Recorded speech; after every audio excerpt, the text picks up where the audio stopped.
The big day is finally here. It's time to crown a national champion. This season, Roofball has seen new stars rise in regional tournaments in 4 different parts of the country. Oh, there it is. Cheah is going to Oregon. Hey, he's in. Oh, my goodness. He's in the pool. Wow. Guess we'll have to play Sunday. That's an around. That is an around. For the win. He got it! There's your energy right there! Now, will a longtime veteran keep the golden trophy, or can a rookie star walk off of Willis Field with the W? It's the 2023 Roofball U.S. Open, presented by Barstool Sports.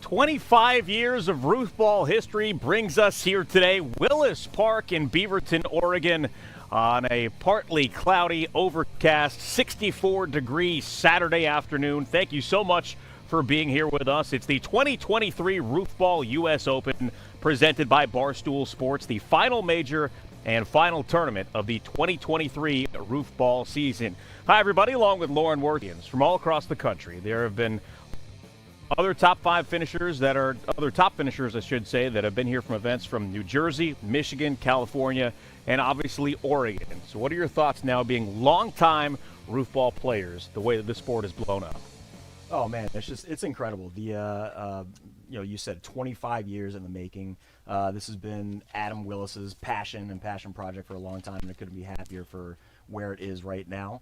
It leaves the field wide open. We've got some perennial champions that aren't going to be here, and we'll see what happens today. Yeah, I'm really excited to see what these players from across the country bring. Most of them haven't played on this roof before, so it's going to be a new experience for them. We get to see a lot of new players, but just the growth of the sport has been incredible. Being able to expand our reach, bring new players in, it's phenomenal. And with one notable exception, I have to call out that Derek Weber isn't here today. He's doing some golf thing for money. Yeah, what's more important? Yeah, right? Exactly. I mean, is it money by playing golf, or is it the pride of something he has been working on for years and trying to be a top competitor, which he might be the greatest of all time? Might. But we are going to see that status in jeopardy. Absolutely. It has to, right? If this is the most visible tournament of all time and he's not here, I'm sorry. It just This as great is- as he is, and he is, it's just not quite the same. This is the best of the best here today. Yeah. Yeah, and as we talked about, all across the country, there have been tournaments in California, Michigan, New Jersey, and obviously here in Oregon, all over the place. And Adam Willis, of course, the commissioner and founder, has been to all of them and has even won some of those tournaments. Yeah, really Adam. surprising, right? To have the founder of Roofball go on the road and show them how it's done. I'm sure he's feeling great about that, but I think it creates some incentive for those guys to step up their game and then come here and perform on this roof. Experience has a lot to do with championships and practice. So the game of Roofball has gone wild this year. Obviously, we've talked about it. The first ever regional tournament was put on by the Barstool Sports podcast, The Yak. Our sideline reporter, Chris Johnson, is standing by with Barstool's own Steven Cheah and KB, who were 2 of the top finishers in that event. Chris? Hey, thanks, Travis. So, yeah, as Lauren was saying, that the top 3 finishers, Adam beat these 2. We've got KB and Cheah from the Yak here. Guys, welcome to Oregon. What's your thoughts so far of checking out the famous Willis Park and getting your first practice throws in? I mean, a lot of people shit on Portland, but this is a beautiful neighborhood, a beautiful park. This home is amazing, and I can't wait to play. Cheah? We played in New Jersey. This is a much different layout than the one that we played on. I think it's a little bit more favorable to the throwers. Hopefully we can take advantage. About the bigger pole. I am. Yeah. I am always excited about big poles. All right, so you played your first competition in Jersey. You guys hosted it. It was a great event. Adam came out there and took you guys down. What are your thoughts on what do you think is going to happen with your play today? I need you to crouch down a little bit. Yeah, thank you. I'm first off the gate, so I'm going for the title. I don't know. I just think I'm going to go for the pings and see what happens. Cheah's just happy to be here. I wouldn't say that. I have a rematch with Adam Willis in the first round, so I hope it's extract a little revenge from Jersey. You think you're the New Jersey regional champion? Of non-Oregon residents, yes. That's not a title. Well, I mean, I'm the best. I'm the person who's won the most Roofball tournaments outside of east of Michigan, who's not an Oregon resident. Is second place really winning, though? That's the question, Cheah. First time playing against, the guy who founded the sport. I mean, big come up for a rookie. He's just happy to be here. I'm going for the title. All right. Well, KB and Cheah from Barstool Sports, thank you for being here. You wish. One day. Thank you for being here, and we're looking forward to your competition. I'm going to go and send it back over to the booth. All right, Chris, thank you. Obviously, those guys are ready to roll for today. They're a big reason why we're here and doing this today the way that we are. But how do you play? What's the scoring system? If you want to see a full explanation of the rules here at Willis Park, you can check out the scoring explainer video, youtube.com/RFA Roofball. But let's give you the short version of that right now, which is presented to you by, or brought to you by, our presenting sponsor, Taffy Stream. Don't just live stream. Make it a lasting legacy. Your content, your control. The main goal is to throw the ball and hit that big pole up on the roof. You get 5 points for that. That's called a ping. If you throw the ball and it starts on one side of the pole, goes behind it, and then comes down on the other side, doesn't matter which side, then it's an around. That is worth 10 points. Catching the ball as it comes off the roof is worth 1 point as well. And if the ball hits the small pole on the upper roof, it makes that catch worth 5 points. And we can talk more about that when it happens. It doesn't happen very often. Now, you definitely want to avoid throwing the ball over the roof because that will cost you 5 points. Now, in terms of how play goes, each player gets 10 throws in a game. There are 3 players in each game, except for the championship game, which is a head-to-head competition. We have a full field of 24 qualifiers competing for the Roofball U.S. Open title. We'll have 8 first-round games with the 8 winners advancing to the next round, along with just the next 4 highest scores as wild cards. So here we are, guys, moments away from live Roofball action. But first, let's go over to Cameron, who is singing our national anthem. Oh, say, can you see by the dawn's early light what so proudly we hailed at the twilight's last gleaming, whose broad stripes and bright stars through the perilous fight o'er the ramparts we watched were so gallantly streaming, and the rocket's red glare, the bombs bursting in air, gave proof through the night that our flag was still there. Oh, say, does that star-spangled banner yet wave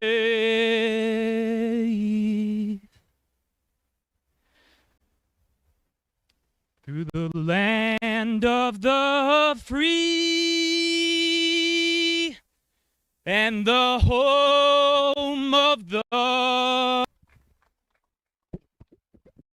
On Cameron, as we are now just a couple of minutes away from starting the very first game of today's Roofball U.S. Open presented by Barstool Sports. And they're going to start getting loose right now, warming up. They've got 90 seconds before the game starts. So, guys, as we're here, we've got a lot of newcomers today. I think Adam said earlier before we got started that 27% of all Roofball players in history, in the 25-year history, played their first contest this year. So what do you expect? Man, I expect the unexpected. With all the newcomers, who knows who's going to win? We've got the GOAT, Derek Weber's not here. Right. We've got all these newcomers, and it was 26.7%, as what Adam told us, because he is the stats guy. Yeah, 26.7. I rounded it up. Yeah. Anything goes today. Anything goes. Yeah, I'm really excited that we should see an increase. Now, this is not denigrating the great history of Roofball and the players that have come before, but when you broaden your scope like this, you should see an increase in talent, right? And hopefully what we get to see today is a lot of high scores. These are the best, as we said before. So I'm really looking to see what these guys bring. Yeah, I'm looking at the live stream right now with the comments, and somebody said, how can this be real without Derek Weber? It's an interesting question because he's the champ. We all make our decisions. We do. That's right. We all make our choices. We also have, we do have some old school players. I will be playing myself. Yes. Not really putting myself up there for a championship, but it's a possibility. My money is on Buddy Emmons today. Buddy can, he has the ability to throw an around at will whenever he needs it. And, that's where my money's going to go. Yeah. There are a lot of new folks today from all over the country. We have today for the first game, we've got Darren Gibson. He finished second in the 2023 Motor City Regional. We've got Trevor Jenkins, who is from Short Pump, Virginia. Is that a real town? I grew up in Virginia. I lived in Virginia. I've never heard of that either. Where is Short Pump, Virginia? It sounds like a place I wouldn't want to be from. And then we've got Kyle Bauer, who was the second place finisher, the runner-up at the Yak New York City, New Jersey Regional. I think we do have to say, too, as of right now, Trevor is not here. Oh, okay. He so far is a no-show, and filling in for him will be Matt Lawrence. Okay, so here we go. We are ready for the first game of the afternoon. Darren Gibson is going to go first. And his first throw did that hit? It is a backside ping, 5 points. The catch, and a nice 6 to start off here for Darren Gibson. Just short. Now you said, it says Matt Lawrence. Matt Lawrence. Matt Lawrence, okay. Well, I'm going to take Trevor's card here and toss it because he's gone. And here is Kyle's first throw. Kyle gets a point. A little short on his throw, too. Short Pump sounds like one of those slightly lewd names that they named a lot of places in Pennsylvania. Yeah, there's some of those in New York. I found one time that on my way up upstate to the Baseball Hall of Fame, there's a place it's spelled Coxsackie, but it's pronounced Cooksaki. Of course it is. Yeah, there are lots of places like that. Short pump. Yeah. There's an over. First first over of over the game. day from Darren. I don't believe he knows yet that he has to do the walk of shame. Somebody said this roof is perfect for roofball. Well, yeah, it's the original roof of roofball. Of course it's the perfect roof. So this is something that is going to be a challenge for the new challengers, is they're used to playing on a different roof, and Right. they have never been here for the original roof. So it's got a steeper pitch than some, and it's kind of deceivingly easy to throw overs. Well, we got to wait for Kyle to make his way back from the walk of shame on the other side of the house. As you talk about those overs, it can get a little tricky with some of those overs because it's so close to the backside of the pole up there that you've really got to be careful the way you throw the ball. Yep. Yeah, any slight backwards tip and you could vault it over, get a little bit too much effort on it. It's going to fly right over the top of the roof. Kyle So, commenting real on the nice back edge. patio there, which was just completed by Andy not long ago.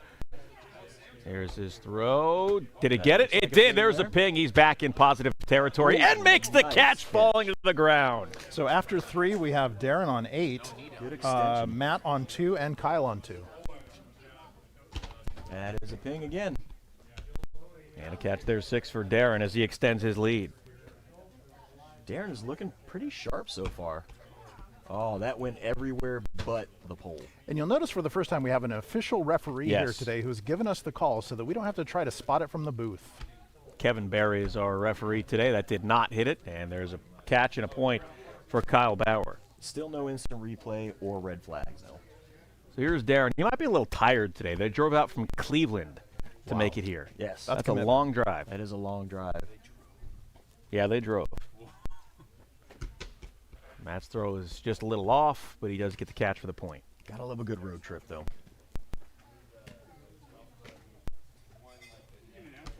Somebody asks how scoring works. Please explain. Well, we did that. You're late. If you really want to know, though, how scoring is tallied, let me find the paper here that had the official address on it here. YouTube.com/@RFA Roofball is where you can get a full scoring explanation. Well, Darren's putting up a good score for the first round here. The others need to do a little catch-up. They got some work to do. Point there for Matt. He's got 5. Kyle on the way. Bang! Ping right in the middle.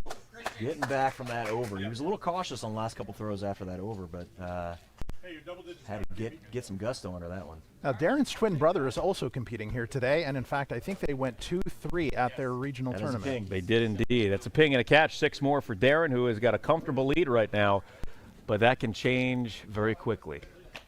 So typically in these tournaments, a good score, if you're looking for a wild card and you don't win your game, somewhere in the 30s is typically a good score. So Darren is already approaching a really good wild card spot. I don't think he's going to need But that. he's probably going to win. After 7, we have Darren at 27, Matt at 6, and Kyle at 11. Just shy on He's that going one. to add a point there.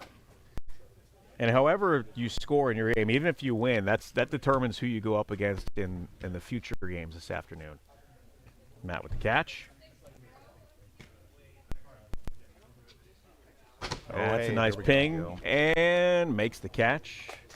So He could be Kyle positioning around catch multiplier.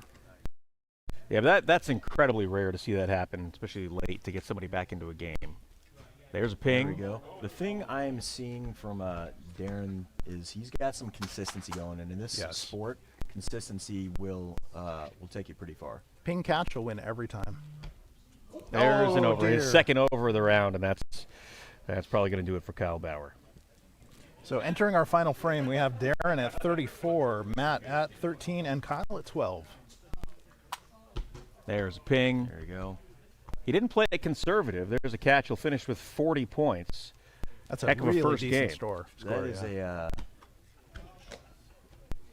I don't know about what rookie stats are, but I don't know if I've seen a 40 from a rookie yet this year. So that is phenomenal. Matt's got 14. Kyle will get one more throw. Yeah, setting the early pace. You like to see a first game come out and somebody throw a good score because that just feels like it ups the adrenaline for everybody else. It sets a standard. It does. You know, there's some Gives you pressure something to now. shoot for. Yeah. Makes me feel like I'm going to be spending more time in the booth than on the court today. Well, that's entirely up to you. That Are you is, going to that suck is. today, or are you gonna do what you used to We're do? going to see. So the first tournament I played this year, I was horrible. I was all over the place, very inconsistent. Last weekend at Buddy Eben's house, I did really well, put up some big scores. But now we're back here. Yeah. So we'll see. I have a bagel over here that's on a paper towel on the ground, just praying that nobody steps on it. You know, the other thing, too, is that the guys that came out here from the Northeast, they're going to be very disappointed in the quality of bagels out here in Oregon, and they really should have brought some with them. That would have That been a is nice true. little gesture. That True. is true. I would have added a point or two to their scores for that. I hear we Yeah, make easily. some good hummus, though. Who? Oregon. Really? Yeah. Is that what we're known for? We're the Sure, hummus state? We are now. Okay. Well, I grew up Well, back there, and I don't remember eating Mexican food at all growing up until I moved here. So the Mexican food is much better in Oregon than it Yes. was in New York where I grew Mexican up. food is just ground beef in a taco shell with some taco seasoning. Yeah, on the packet. basically, That's, yeah. We that's might what be Mexican starting food a was growing up in turf Virginia. war here, but you were mentioning earlier the coffee is much better out here. The coffee Oh, there's no is question. much better. There's no That's- question. we can turf war that all you want. That's no doubt. There's a ping. Good finish there from Kyle. He'll finish in second place. Makes the Nice. catch, and he'll finish with 18. So our final score after 1, Darren will move on with 40, Kyle with 18, and Matt with 14 as we get ready for game number 2. Warm-up throws for this one. Yeah, they get 90 seconds to warm up for each game. And you're second. Now, I will be very disappointed if Darren's twin, Damian, doesn't score 40 as well. I'm pretty sure he's going to be disappointed too. I wonder what that sibling rivalry is like in this. Are they going to be cheering each other on? Are they kind of ghosting each other and fighting for it? We'll see. Yeah. I mean, it's got to be a pretty good relationship to spend, I don't know, 26 hours in a car driving out here from Cleveland. Well, considering they started in the womb together, I would imagine that they get along just fine. All right, here's who we have in game number 2. We have Christian Verquest playing in his 32nd Roofball tournament. His first tournament was way back in 2008 when he was 6 years old, and recently played in the RFA Cup earlier this year. 2-time world champion, 3-time RFA Cup champion. We also have Shane Alberta, who is playing in his first tournament, and his second tournament, excuse me, first since the 2019 U.S. Open. And we also have Ryan Eastabrook. He was the 2023 Oregon Regional. That was his first tournament in Happy Valley. He was a semifinalist there. Yeah, he did great. That was last weekend. So he qualified from last week. That was his first time ever playing? I think so, yeah. Where was I last weekend? I wasn't here. No. I don't remember getting an invite for that. That was that. at Buddy's house. Oh. He moved all the way out there? When did that happen? No. Yeah, Oh, I think we're good. Happy Valley? I'm probably talking out of my butt. Do it sometimes. No, Buddy's house last weekend was the regional tournament in Oregon. Yeah, was that in Happy Valley? No, that was literally like Right around the corner. right there. Or no, That's right what I back thought. there. That's what I was saying. When did he move out there? I thought that he was right by. We're ready to roll for game number 2. Let's do it. Oh, we got to send it over to Chris first. Qualifier for the wild card with 18 points. How's that feel coming in? Alive or dead, or is it not known yet? Not known. You're just in So the I'm first place still- right yeah, now with I the don't wild know. card. I'm beating myself up over The overs? the overs, but I guess if I didn't play with that tenacity, then I would probably be hitting dribblers. So 2 overs, a couple pings, and a couple walk of shames. You got them out of the way. Hopefully you make the wild card and get over that. Would love to play a second round. I think I got the rust off. All right, well, congrats on your 18 points in your first round here at Willis Park. We're going to send it back over to the booth. All right. Thank you. As I finish the aforementioned bagel, let's start game number 2 with Christian Verquest. And you got to think Christian is a favorite to win here today. He's a strong candidate in any tournament he enters. Absolutely. He is a competitor. His first throw of the afternoon, a little right. All right. Way to prove me wrong. A nice little spiral there, but just off to the right. It's always better to start with a point than none. There's a nice ping. As Shane starts off with 6 points. First left-hander of the afternoon is Ryan. Now, lefties have it a little rough up here because the spin of the ball tends to hurt their chances of getting it around from the left to right side. James wants to know if we're eating during the broadcast. Yes, I was eating.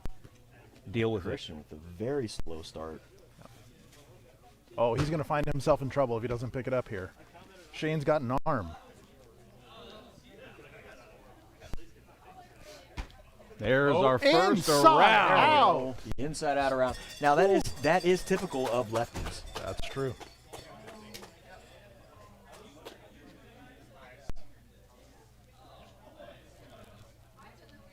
Christian gets the Christian ping. his first ping. Just skimmed it, but he gets the ping and the catch. He is in 3rd place right now. And there's an over. That was just a clear shot. That's what we talked about earlier, that it's so close from the bottom of the pole to the top of the roof that you can get it some dangerous territory there with that. So It just goes to show how quickly scores can change because Ryan tied with 12 after that around, and then Shane threw. I was about to mention he did throw several overs last weekend, but he did come back strong with some very good pings. Yeah, A little cautious short. today. Yep. There's still plenty of time to get back in this. We've seen plenty of players, throw it over once, even twice during a round and still find a way to win. That's just short. But he is still in the lead with 14. Christian For now. just behind at 13. A bunch of people are saying fix the audio. I have no idea what that means. So if there's something wrong with it, nice catch there by Christian. The folks in the truck can hear us. Whatever that means, I don't know what's going on. I can't even hear you guys right now. I so. can't hear myself. Oh! There's an inside-out around. That's how you get yourself back in the game. Right back to it. Back in the game and now in the lead. People want to know what the winner gets. They get a trophy. That's about it. And worldwide fame. Eventually, maybe. International. There's a solid ping and a catch for Christian. He now takes the lead for the first time today.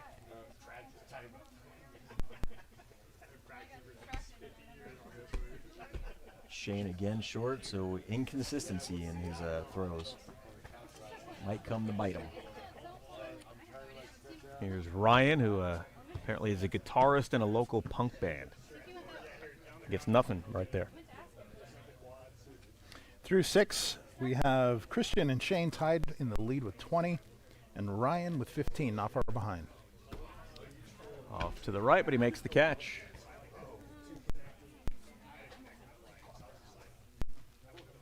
Oh, there's an around. around. That'll make up for that over earlier. So he gets 10 points. Does not get the catch to make it 11, but he takes the lead. Blast into the lead with that one. And so far, he's outpacing Darren from our first game. Solid ping and a catch. And also for the moment, we're only in game 2, but whoever does not win this game will be first and second place for the wild card spots. Yeah. That'll obviously change as the afternoon goes on. There's a ping for Christian. This is all around a fairly high-scoring game already. Yeah. I mean, we just started the eighth inning, and we've got 20s and 30s across the board so far. Yeah. Yeah. Shane would be in great Really, shape the only advantage to winning as opposed to getting in as a wild card is just the guarantee that you're in. Yeah. You don't get anything special for winning as opposed to being a wild card. No. You don't get a bye. There's nothing like that. You typically get a higher seed as well because you would have, well, typically, so you would have scored more, but. There's a catch for Christian. He's in second place with 1 throw left. Shane and Ryan each have 2 throws left. That is over. There it is. That just put him in second place and now vaults Christian into the lead in this game. I got to say, I feel Shane's pain. I've done that walk of shame many, many times in my Roofball career. Is that the only walk of shame you've done? Is here? Or have there been others? No, by Okay. far only. Yeah. But that particular walk of Yeah. shame, many times. Sure. That tracks. All right, Christian now in the lead, but he's not guaranteed to win. His final throw, and he's got a 2-point advantage. He just left the door wide open for Shane to win the game. And he makes the catch, so 29, the final score for Christian, and he is not happy at all. No, definitely not. Just sending balls on tops of hedges. And Now Christian's he's gotta get the capable of ladder. 50 or more, and to throw 29 on your first one out and leave, like you said, the door open for somebody to take the round win from you, he's not going to be pleased with that. We are. We are on the 10th, Kevin. All right, so here is Shane. If he gets a ping, he wins. Well, no, actually, if he gets a ping, he is in the lead because Ryan still has a chance to win.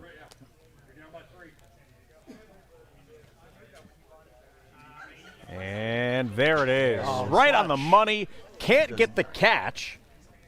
Now, And that makes it opens the door very up for interesting. Ryan. Yeah. If Ryan gets it around, he wins. It's on the way. Nope. Gets a 1 point.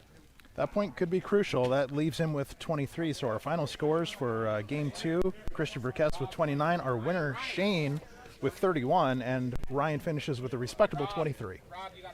All right, Chris is going to be standing by with somebody. I'm in the next game, so I'll see you guys in a bit. Bye. Good luck, Rob. Good luck. Is anybody sitting in for Rob, or what's the deal here? I thought maybe one of the Barstool guys. I need some more coffee, even though it's the Folgers Crystals. All right, are we good to go over there? You good to go? All right, we're going to send it down to Chris, who is standing by with Ryan Eastabrook. Chris? All right, so I'm here with third place finisher Ryan Eastabrook. Ryan, first round here at Willis Park. Talk about how it feels since you just learned about Roofball 9 days ago. It feels great. It's actually a lot of fun to be out here with all these competitors, and I wish I would have got more pings. I wish I would have had more rounds, but that's how it goes. So thank you. Well, good news is your score is higher than KB's for the wild card, so you're still in the wild card hunt. Oh, cool. So you're not dead yet, which is good. Great tough matchup with Christian and everybody else that was involved. So what are your thoughts looking forward for the rest of the day? I'm hoping I can just stay competitive. That's it. Hopefully get some more pings, get some more points. That's really the goal. All right, we're going to send it back over to Travis on the table. All right, thank you, Chris. Getting ready for game number 3. Rob Soliski has left the booth, and he is out there onto the roof ball. What is it? Is it a court? Is it a field? Have we ever determined that in 25 years? I believe this is Willis Park. Right, but Yeah. But what do you call the yeah, Fenway the Park, surface? you don't call the field the park. That's true. He's out on the park. No, he's on the field. What do you think What makes is the it? most sense? Is it a court? It's not a pitch. A court? I think court makes sense. Yeah. How have we not determined that in a quarter of a century? Amy Determan is going to be here in game number 3 in her 29th tournament. We've got Rob Soliski in his 24th. whose career average, by the way, 24.58. Adam really went the distance with the details. And then we've got Doug Webb, who is participating in his second tournament. First one was the 2023 Oregon Regional. And it looks like we've got Kyle Bauer hanging out with us. Welcome. Thank you for having me. Welcome, Kyle. Now, I don't have my notes, so where are you from? I'm from West Virginia, outside of Pittsburgh. Okay. So how did you make it here? How did I make it here? Yeah. Our podcast, The Yak. Okay, so you're on the Yak so podcast. yeah, that's okay. how I made it. So kind of like a sympathy invite. Well, you're here. We're ready to roll. So let's start game number 3. Amy How do you feel Determan. about your first round there? Horrible. Because now that I see the quality of competition, you got to ping pretty much everyone to have a chance. And I mean, honestly, I respect them more as athletes because it seems like a low energy, low skill game, but it's not. If you've never seen it before and you watch like the YouTube stream or you watch this and it's like, oh, I can do that. And Exactly. You get up there and there are actually some nerves. It is a very different experience for sure. There's a ping and a catch for Drew. And what type of stats do we have with this crop? All right, so Amy is a 6-time women's world champion. Women's world champion. Yes, women's world champion. Rob here, he's been doing this forever. His first tournament was the 2006 Worlds.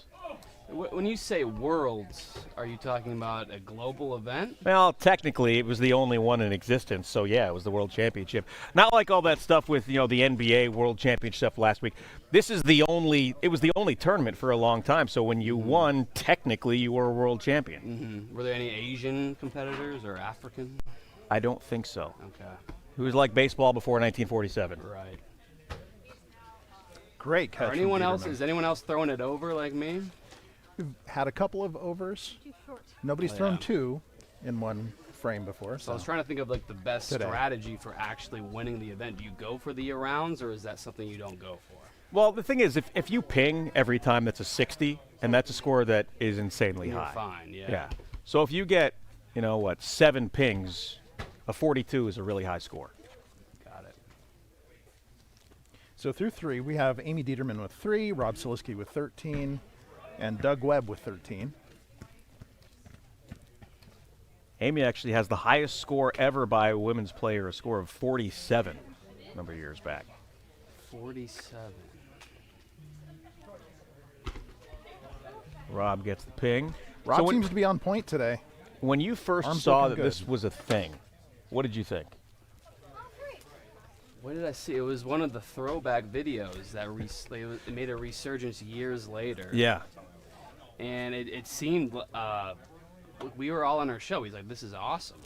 This is awesome that you have broadcasters. And one of you works for the Trailblazers? Yeah, I do. You do? Yeah. So, and what got you into this? Well, at the time, I was working for NBC Sports Northwest, and I did a talk radio show, but I was also more behind the scenes, and I worked with Adam, and he's like, hey, you want to do this?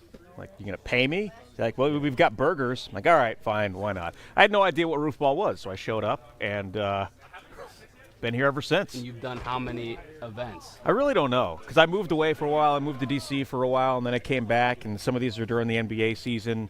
So I just, over the years, I don't know, What 30. was the most impressive performance you've seen? I've seen a couple of 60s.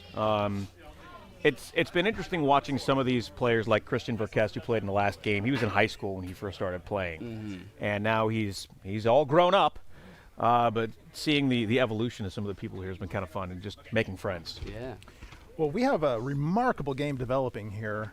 Rob and Doug have been matching each other ping catch for ping catch, and through 5, they are at 25, and Rob just hit 31 in the 6th frame. Wow. And of course, as soon as I say that, Doug falls just a little short. By the way, a number of people in the comments are talking about the Colorado-Oregon game, which obviously matters to a lot of people in this part of the country. I turned it off when it was 14-0 because it looked like it was going to get out of hand. What's the score there? It was 14-0 last I saw early first quarter. 21-0 now? Okay. 21-0 who? Oregon. Oh. Yeah. And you guys are happy about that, I'd imagine. A lot of people around here are. Lauren, are you partial to Ducks or Beavers? So I grew up in There's Colorado, went to CU. Oh, I didn't know you went to CU. Have lived in Oregon for more than 20 years now. So I have, some torn allegiances here, but I think having both of those teams be nationally competitive is a good thing. There's a nice throw If by you had Amy. to dub Oregon as having one sport, what would that sport be? For the state or for the University of For Oregon? the state, I mean, it's tough because the basketball team, the Trailblazers have been around for 50-plus years, and that's Oregon's team. It's Portland's team, but the Ducks have had more sports success than anybody else in the last decade or so.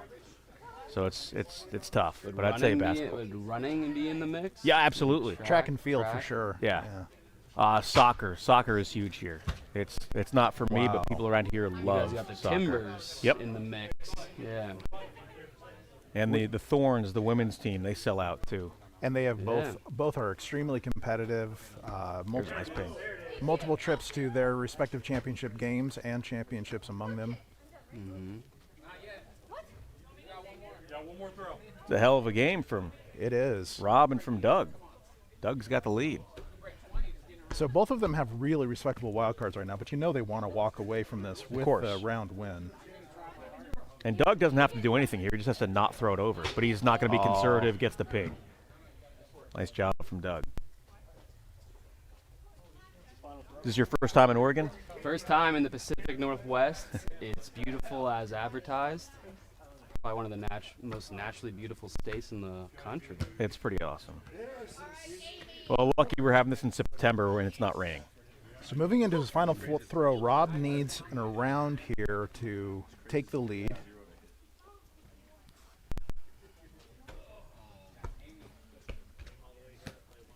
And instead, he'll finish with a 35. And Doug cannot give this one up. So let's just see what kind of score he can get.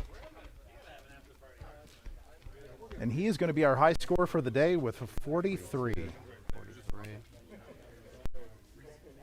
Very respectable scores from both of them. And Amy Determan will be our women's leader with 13 now. How many women are playing today? So is she like the designated women's champ already because she's the only one? It's happened before. Let's send it over to Chris. Who is Chris with? 6-time women's champion. And fortunately, didn't have that great of a round today. Putting them in the right place, but they just wouldn't have the extra oomph to go right where it needed to go. You had a tough draw, though, too, with Derek and Rob. I mean, that's a tough draw, but, you're still alive. There's still a wild card opportunity. You still have a slight chance. What are your thoughts about making it to the second round? I don't want to. I want Paige to win the championship, and I want to go drink a beer. Well, you know what? That's what Roofball is all about. So thank you, Amy. Congratulations. Thanks for being here. I'm going to send back table while I go warm up for my round. All right, Chris, thank you. I've finished at least the next bite of my bagel. We're waiting for Rob to come back, but a nice job there by Doug in his first tournament here to have the best score of the day so far through 3 games and advance to the second round. That was a really exciting round. It was great to see Rob and Doug going back and forth, and it just goes to show the little differences can make determine who walks away with the winner and who is hoping for that wild card slot. All right, so in this game number 4, we've got Chris Johnson. This says this is his first tournament, but it's not. Played last week. Yeah, that's what I thought. You played last week. Kevin Wade, who's playing in his 4th, and Cameron Kazarunian, right? Kazarunian? Okay. I didn't want to butcher it when you sang the national anthem, so I just said, here's Cameron. So I didn't screw it up. Yeah. So friendly neighborhood Cameron. He's here in his 4th tournament. And a lot of respect for Cameron stepping in to do the national anthem in the absence of the ever wonderful Beth Willis, who is on tour right now. I've heard she is in Quebec City right now. I believe that is correct. Well, I know it is because that's what Adam said. And, obviously Adam is paying attention. She does a mean La Vie en Rose in French. Hopefully we can get that from her next time she's here. It's interesting in this round because you know what? I just got rid of the cards for these guys. We have some relatively inexperienced players in this one, and I think the most. You go ahead, go play. Don't wait for me. This TV, it's not radio. We can see what you're doing. Go on, Chris. He's going underhand. What's that? There's one for Chris. Now, do you have a shoulder issue? Is that why you throw underhand? No, I just want to try something different for the first throw. Oh, there you go. It's kind of like, the outside's kick to start the game. Now, what the? Yeah, all right, so there we go. There's Cameron. Hi, Rob. Welcome back. Cameron gets a ping and a catch on his first throw. Hello. Remarkable game, Rob. That was really good. You and Doug were close, neck and neck the whole way. And I'll tell you, so the last weekend I played Doug in the trophy round, and it was pretty much the same game, except flopped. We were neck and neck, and he missed a few pings and opened the door for me last weekend, and I did the same thing today. So I mean, he is a competitor. He can throw that ball. Yeah, he's going to be a force today. Well, I have a feeling that you're going to be in the wild card position. Yeah, you're fine. You're fine. You're moving on. So I want to mention Beth Willis is watching. She said hello to everybody. Thanks for watching over in Canada. It's an interesting mix of people that are watching because we've got the diehard Barstool fans and we've got the diehard Roofball fans. And it's really the first time that those groups have been kind of connected and intermingled. So there are some people that are commenting here on the stream that I know very well and some people that I don't know at all that are all fired up about the Barstool folks playing today. I just love the collaboration between it's the awesome. Two. It just makes sense. That one's off to the right. Can't quite make the catch. Rough start for Kevin. Here's Cameron with his fourth throw. High arcing shot around. Catch multiplier for 15. Got it! Phenomenal. Look at that. Well, we told you we'd tell you more about that when it happened, and that's the first time it happened today. If a throw goes around and then hits the catch multiplier, and you have to make the catch, it's worth 15 points. It's the most points you can get in a single throw. If it doesn't go around or ping and hits the catch multiplier, that catch is worth 5 instead of 1. But there it is, the first one of the day. And it immediately vaulted him into first place. Yeah, I would think so. Yeah, that's phenomenal. He follows it up with a 1. Hey, at least he didn't follow it up with an over. So I do have to say he had Cam had some pretty big shoes to fill, metaphorically speaking, and as far as the national anthem goes, with Beth Willis being out of town. She's the best. Our normal. She's phenomenal. Cameron did it justice, though. I got to give him brought props. That was Did a hell of a lot better than I would. I might be able to do better. You might. Well, let's see it then. Here's another high arcing throw. That's a pin. There we go. There we go. And a catch. Oh, he didn't make the catch. So 28 for Cameron. He did lose a shoe, though. A little bit of a yard sale. Yep. We're good. We're good. We're good. Now, not quite a bush dive on that one. Maybe a little bit of a bush tickle.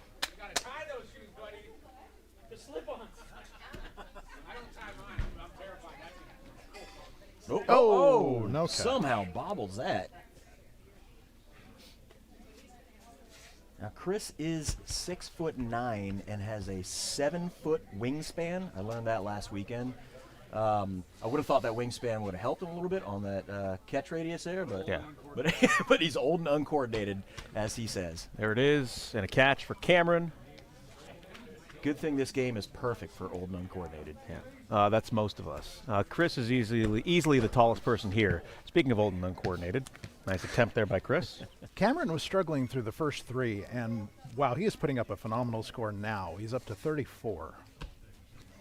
So I'm just reading through the notes here that Adam put together about Kevin here, who just took that throw. It says he stopped playing basketball after he broke his kneecap. That sounds fun. In Autzen Stadium, which is where the University of Oregon plays, meeting his future brother and sister-in-law for the first time. That sounds like a really unpleasant day. I believe it was the Autzen Rush. But run. Oh, down, was it? Yeah. Meets his future. You know what? I think he told me about that. Can't be all that bad of a day. Yeah. Short on that throw. Broken kneecap. I do not like the sound of that. He went back to. Oh, there's nothing. It hit nothing. Nothing. No round, no And ping, no catch. catch. A big fat 0.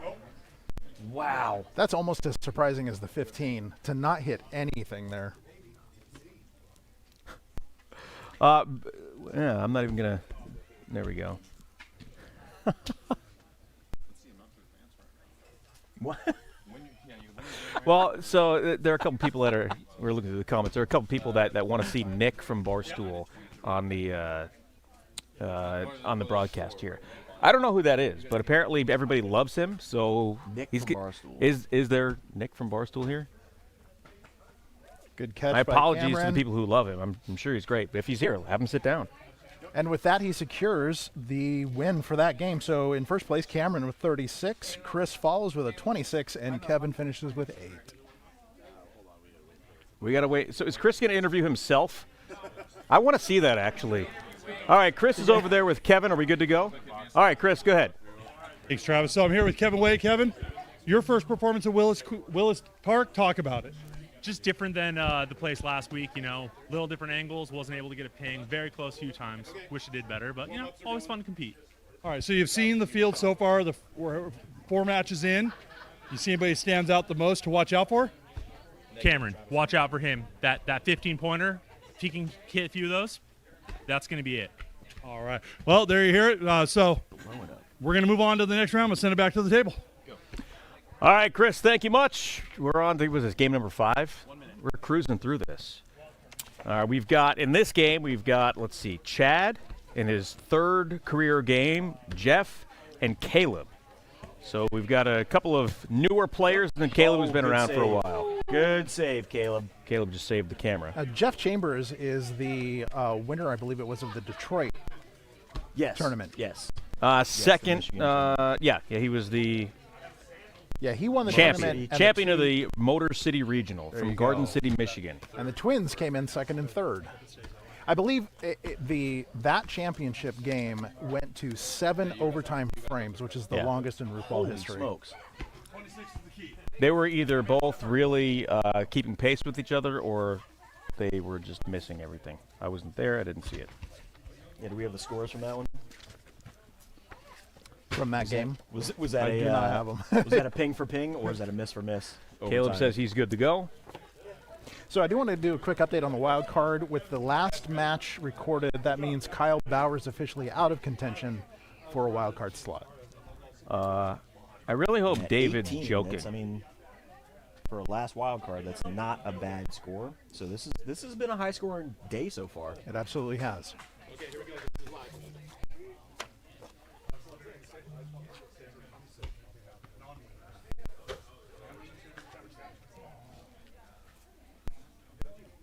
Big old goose egg for Chad to start with. That's our first frame 0 of the day. That was a ping. That was like a silent ping. Very quiet. Just grazed the side. Yeah. Here's Caleb, whose older brother Christian competed a little bit ago. The 18th tournament for Christian, and is a minus terrible 5. start. And I was about to mention that he made it into the semifinal and final, first time ever for him in our last tournament. There's a ping and a catch Not for how you Chad. want to start here, though. Good start. Are we going out of order? I have Caleb as 3rd. You got Yeah, he is 3rd. Okay, because he went 2nd. Okay, got it. Yep. Christian, you're having just trouble keeping score over there. Well, I guess we're good.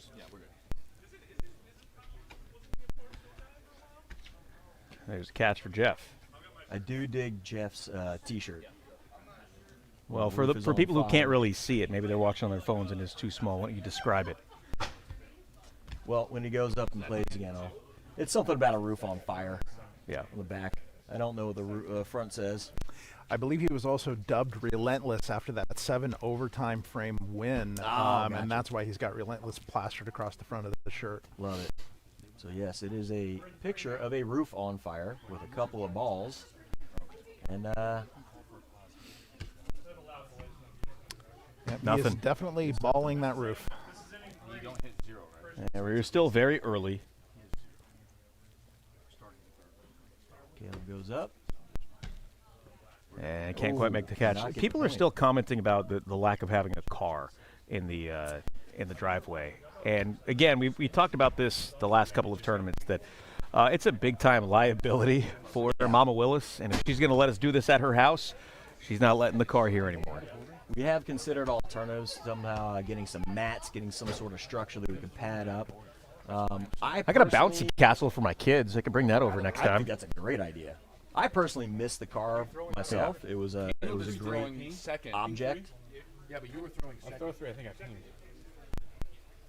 Yeah. What are we waiting on? I don't know. No catch shirt, blue shirt, black. That's the order we went in the first. Yeah, So we go Chad, yellow, blue, black. Chad, Jeff, me. Chad, Jeff, Caleb. Yeah, right. that's the order we have So on screen. You threw second. So because we were unsure, we just need to do a quick scoring catch up here. So in that third frame that we just threw here, who scored what? I was spouting off about roofs on fire, so I missed it. It's 0-6, 7-6. Okay, that's what I had. It's 0-7-6. No. Not. Chad had, yeah. I'm still at 7, basically. Yes. So this is wrong. Yes, because he had to catch that one. So it's 7-7-6. There we go. 7-7-6. Yeah, we're good. 7-7-6. We are go for round 4, inning 4. 7-7-6. Is that? Yeah. Just redo it all. I have no idea what's happening. Okay, so that should be right. 7-7-6. Okay. Are we good? Jeff, you had a ping catch, and then a catch, and then a 0, right? Correct. Yeah. I had a ping.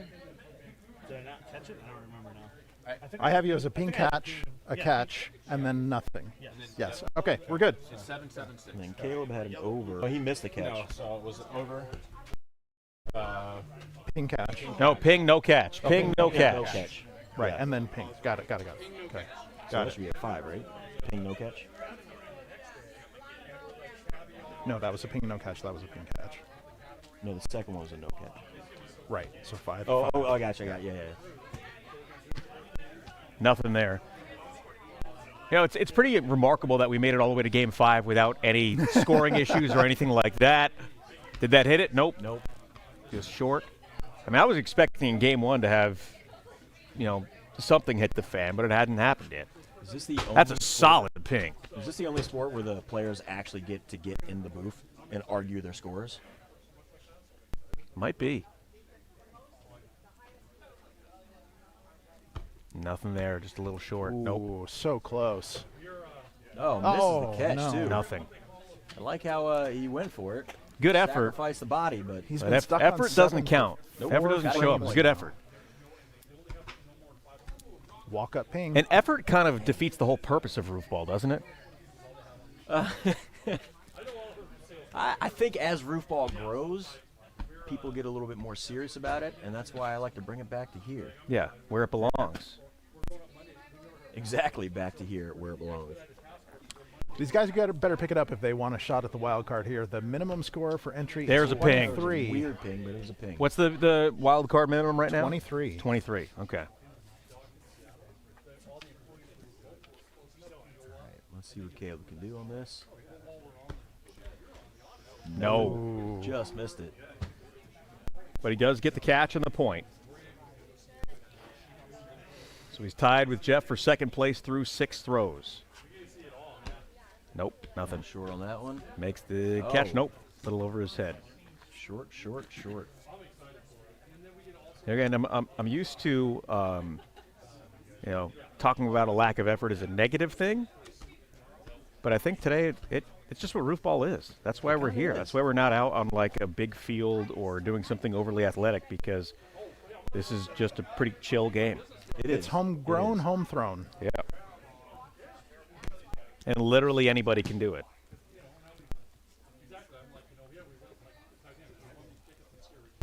Chad stepping up. Oh, He did get it. backside ping. Got it off the side and a catch. There's There we 6 go. for Chad. His lead grows. See if Jeff can reel him back in a little bit. That was a good-looking throw for an around, but just didn't have the bounce that he needed. Threw a little bit of a wobble. All right, after this, each competitor will have 2 throws left, just short.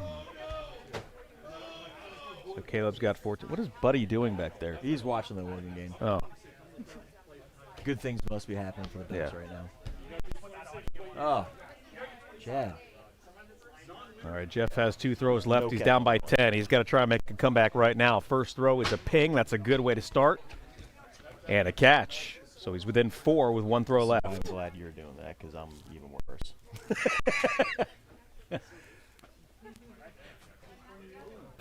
Nope. Well, unfortunately, Caleb is going to be pretty disappointed with his Lauren, I can't performance hear so you far. at all. So if I'm talking over you, I apologize. I don't hear anything. I mean, you weren't until then. Okay. But we're good. All right, Jeff has a chance right here to win it with a ping and a catch. You can tie it with a ping, win it with a ping and a catch. Yes! Clutch. For the win! Got it! The catch. Jeff takes the lead with 27. That is the heart of a champion right there. Jeff had some gur in him on that one. Nice job. The only thing that Caleb can do right here is getting around with the catch multiplier. He gets got a the ping and the catch, so he'll finish with 21. But the clutch ping in the 10th frame by Jeff secures the victory. And Chad, who had been in control for basically this whole game, finishes in second. But he's still got a wild card score, though, right? That is right. He is in the wild card, and that unfortunately means Ryan Eastabrook is out. All right. That catch too was not a gimme. That had No, a it funky wasn't. bounce on it. You had to get a good reach for it. So way to go. Way to That's go, what Jeff. clinched the victory right there. Yep. And let's see. We're going to send it over to Chris. He is with Caleb Verkest. Chris? All right, thanks, Travis. I'm here with Caleb Willis Verkest, gets your to warm up a first round. and I think possibly only round at Willis Park is done for the day. How do you feel about your performance? It's a little rough. When I woke up this morning, it was a good day. I had some good warm-up throws, and then game time came and didn't show up like I was going to. So I'm a little disappointed, but, we're here to have fun. Everyone's here to have fun. So your brother's competing? Yeah, I'm excited for him. This is his performance. I'll be honest. He'll watch us later. It was a little rough. You could do better. I know you can. But, he's hanging on by the skin of his teeth right now. So I think it's good. It's good for him. So besides your brother, who else are you rooting for in the remaining competitors? Who do you think's got the chance here to just take the U.S. Open here? I want Adam. I had this strong feeling for Adam. It was rough at the regional. He's doing better now, but I think at the end of the day, Adam is the one I want to take this cup home. All right, well, thanks, Caleb, and we're going to send it back over to Travis and the rest of the booth. All right, Chris, thank you very much. We've got a big game here because now we've got a couple of the people that folks have been waiting all day for. First, we have Paige Scott in her second tournament. We've got Steven Cheah, who the Barstool people have that are watching on the stream right now have been waiting for to throw in his throwback Vinny Testaverde jersey. I don't know if that's a good sign or a bad one, and that's Buccaneers Vinny Testaverde. That's not like Ravens or Jets Vinny Testaverde. And then the founder, Adam Willis, who has played in 65 Roofball tournaments. 60. He's played in every single one of the tournaments. Is Yes, that correct? including the ones that have been in other states. Yes, He's been to New Jersey and Michigan and California. Are there any others that I'm missing? I think it's all. Those were the 3 new regionals. Well, there's the Oregon regional too, but that was literally right there. Paige goes up, first throw. She's got an arm. A little short. Amy Determan better look out. There's some interesting I think spin that on kicked. that. Didn't hit. That No. was a And no-go for the ref.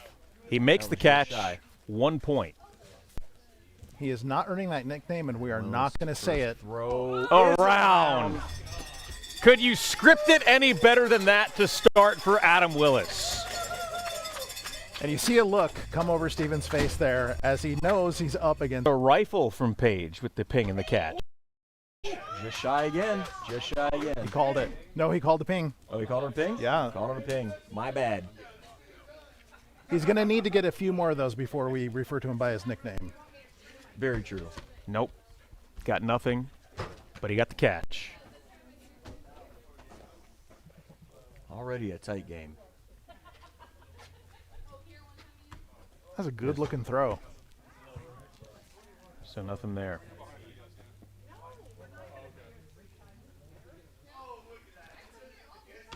Throw is off to the right. Just makes the Whoa, fingertip catch. That is a tough area for when it goes up on the upper roof or when it comes off the side of the lower roof. That's a tough area to get the catches. That looks solid. Nice ping for Adam and the catch.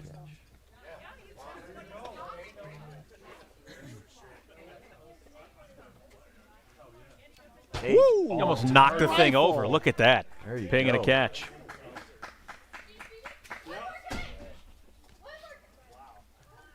So apparently Steven had a I've got a controversial theory ping here. in the first round of the game last time that led to a throw-off, and he pinged and advanced.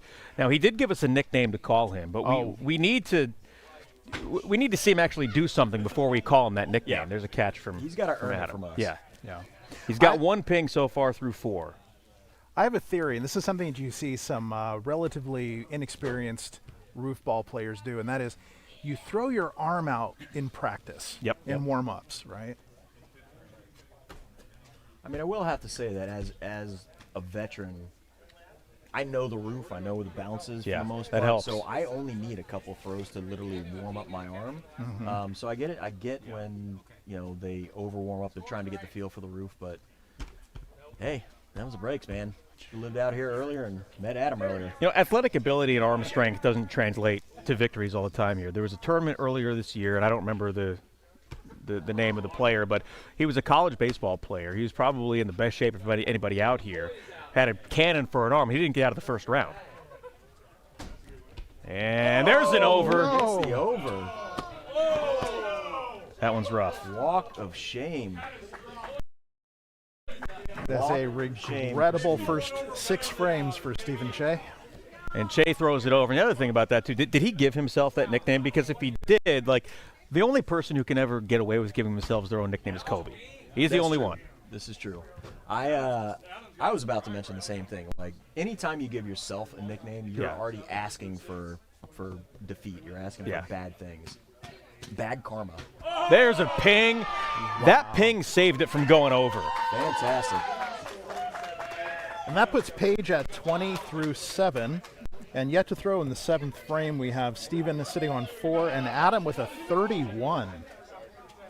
And we're talking nicknames. Let's go Paige Cannon Scott. I like that. I like that. She's got an arm. Well, through 6, Adam is tied with highest score through 6 with you, Rob, at 31. At 31. Yeah. All right. Let's hope he finishes stronger. I thought Sorry, I I finished shouldn't at have said 35. that. Through 6, yeah. Oh, 31. through You 6. finished Gotcha. 35, Yeah. And then I went cold. Happens. It happens. Hey, you know what, though? If I don't advance very far, I'm happy to sit here and just spew garbage for the world. Because it's a lot of fun. Oh, he comes back with it around. Got himself right back in the game. That was clutch. Was that a round? Yes. I got him right back in it. That was clutch right there for Cheah. Adam's got a comfortable lead, but through 7, there's plenty of time for that to change. Funnily enough, with that throw, Chase still did not earn his nickname. No. That's true. What's the wild card floor right now? Wild card floor is 26. Okay. Just slipped out of her hand to the right a bit. Great catch, though. 21. Good adjustment on that catch.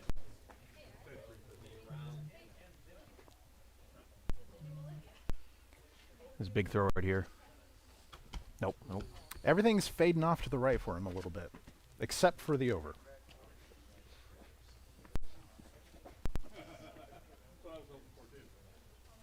Adams throw on the way. No, it did not get it. That had Made the catch. king possibilities, it had around possibilities. He has left the door open.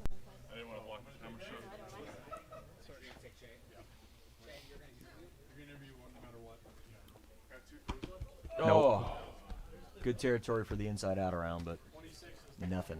Well, point. Yeah. When you see it get under the eave like that and bounce around, you feel like you've got a good shot at getting some kind of points out of it. Nope. Again, off to the right. He does make the catch, but he's got 27. I'm sorry, 17, so there's a chance for him to get in around and get back into this and get back into the wild card mix. Nope. Oh, that was right on line just Adam left short. it open for Paige. If she gets in a round and a catch, she will tie Adam for the lead. Nope. Okay, Adam just guaranteed himself a victory in this game? Well, Paige guaranteed it for him. True. So Paige has officially been eliminated. Steven's looking at but this still one has carefully. the women's She championship. is the win. Yeah, are there only 2 I think female so. players today? Yeah, she's the women's champion by far too. That's He Oh, gets he went for it. no. He went There was an for it. opportunity there. Did not quite go. He gets the Again, catch. You gotta respect it, though. You gotta respect going for the round. He knew That he was some needed effort it. right there. You had to.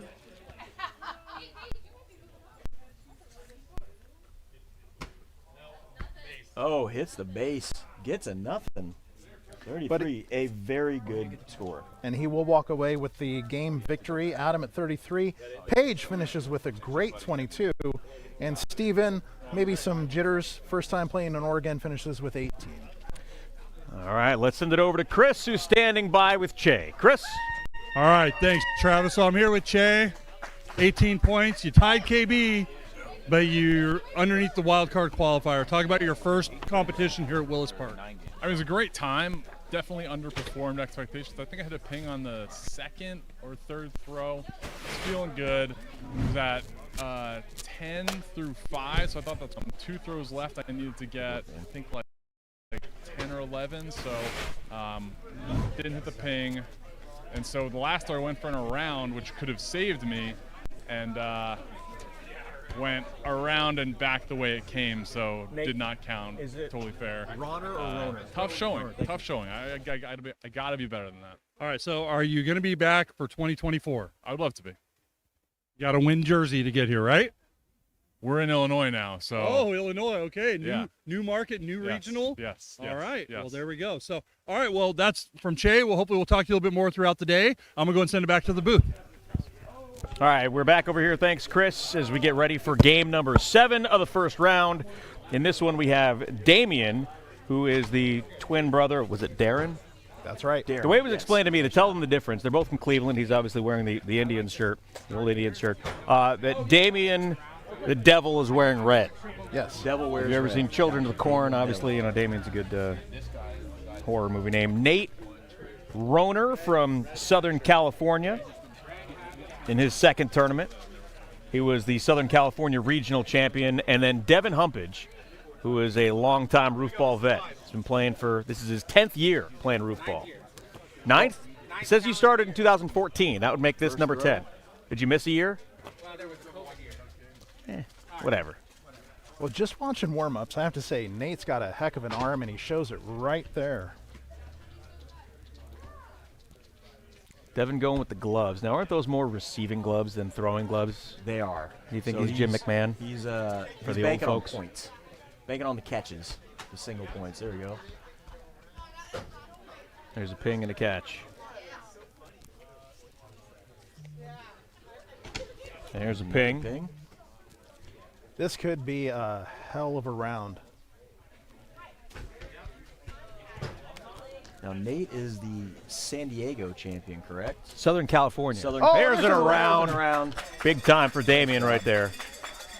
If you're going to come all the way from Cleveland, you better get an around.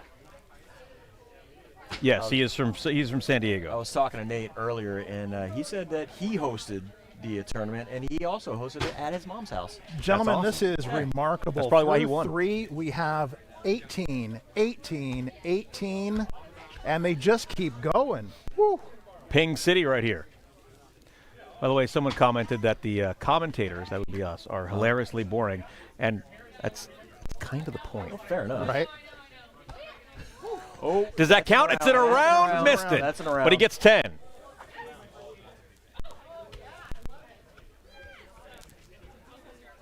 Devin's in the lead with 28 through 5 or through 4.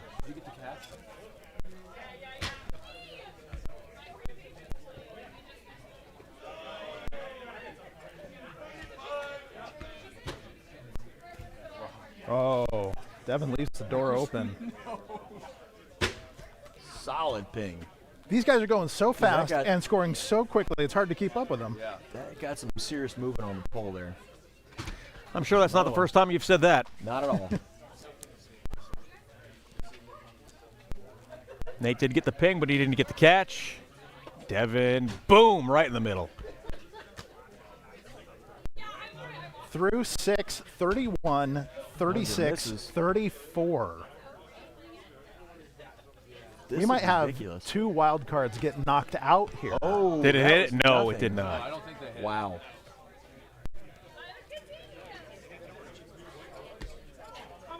Short. Devin not happy with that. What's the wild card floor right now? Is it still 23? 26. 26. Gotten around, yes. That's another around. That almost went over, and the shape of the football brought it back.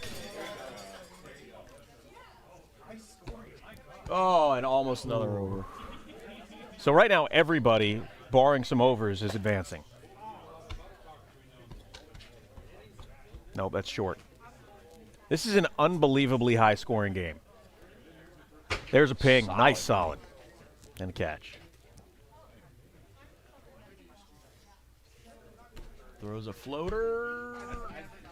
Ref says He's gonna yes. call it. Ref says yes. So through 9, barring a good catch here, we have Damian with 49, Nate with 44, and Devin with 37. There's a ping and a catch. 55. Holy crap. New high score for the day so far.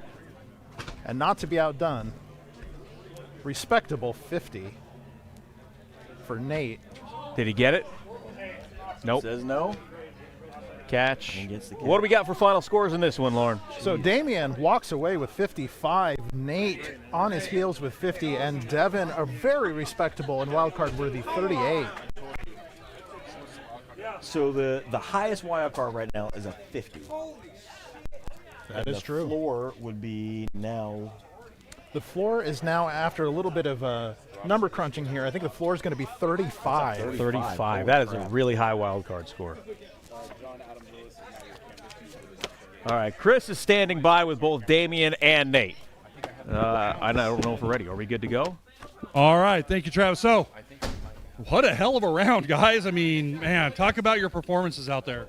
I don't know how I did that, but I'm real happy with that. Those rounds were close going over, but I'm just lucky they came around. You were throwing darts, like literally like pinpoint tip of the ball on the post. Yeah, those are real nice. I'm grateful that Wilson was able to donate them. And coming up from San Diego, the regional qualifier from down there, talk about your first experience here at Willis Park.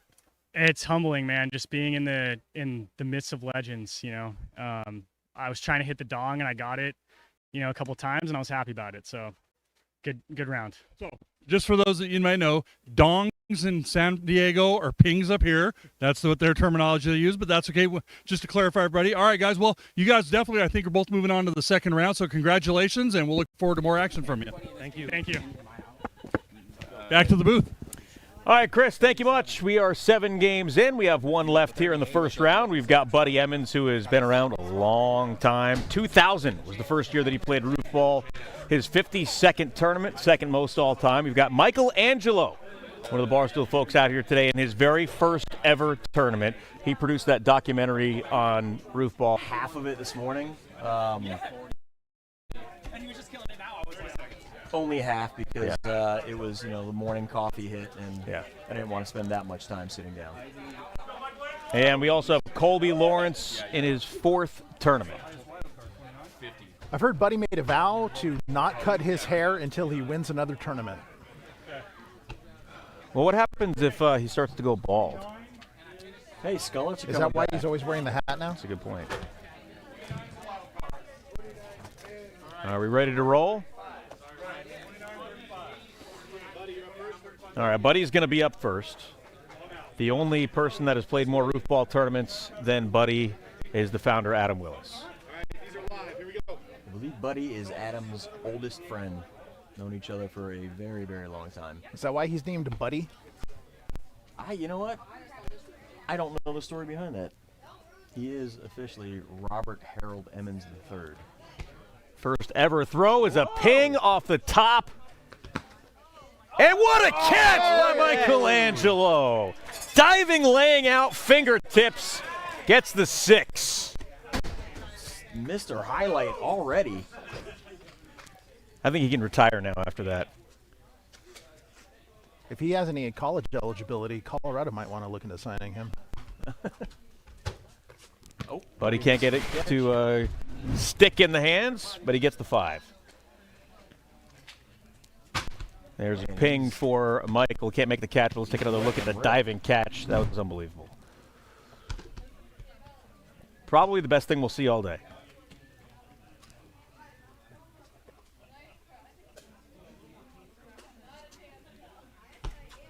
Buddy a little short. Makes the catch. And I got to say, I did put my money on Buddy earlier today, but I did not factor in the Ducks game going on at the same time. How much money did you put on it? His brain is, I put about a penny on it. Okay. I know better than bet on Roofball. I usually Can you bet even on find Buddy pennies? depending on the number of beers he's drinking, and the more he drinks, the higher his odds are. There's a ping. There's a ping. And a catch for Buddy.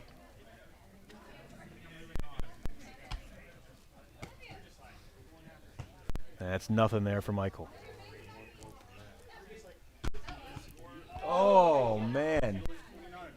Almost an around, almost an over, almost By the a way, catch. I was in Central and Southern Oregon for most of the last week, and this mullet is the best mullet that I've seen in a long, long time. That's saying and something. you would expect to see them in some of the places that I was in. And you saw a few, but nothing as spectacular as that one. Oh, that one went over. With the way Michelangelo's been slinging that thing, that was bound to happen at some point. Yeah. Just got to be a little bit off target, and that thing is going to sail over. He does not have a soft throw. Does not. Yeah, you're the top of the order, right? And if you're going to throw like that, to your point, Rob, you've got to be on target. But he nearly got the around. The house saved it from going around. There's a catch. Hit the backside. I heard it. That hurt nothing, buddy. Sorry. You'll see on the view, I hit the backside. Who are we waiting on? We're waiting for Walker Michael Shane. to come back. Oh, with the yeah. ball. Yep. I don't know if he's checked the backside eve with the plunger pole thing that we got. See, now, You guys like deviled eggs? I love deviled eggs. I'm not a fan. And this is what makes this so special, particularly here, is that it is not just a bunch of people getting together and throwing a ball up on a roof to play a made-up sport. It's community, it's tradition, it's family. It's remarkable. Another ping. It's deviled egg farts. That's true. Nope, nothing there. What do we have to eat today, by the way? I'm hungry.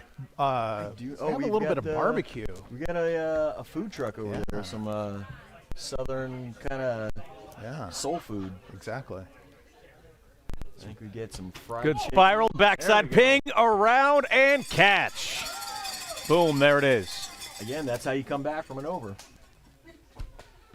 Just short. So Michelangelo now with the lead. I see a bright future for Colby.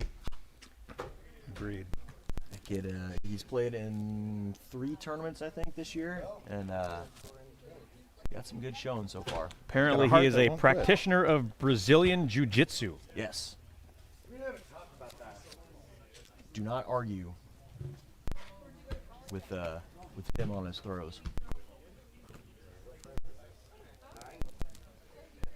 Ninth. Buddy has more arounds than anybody in the history of Roofball.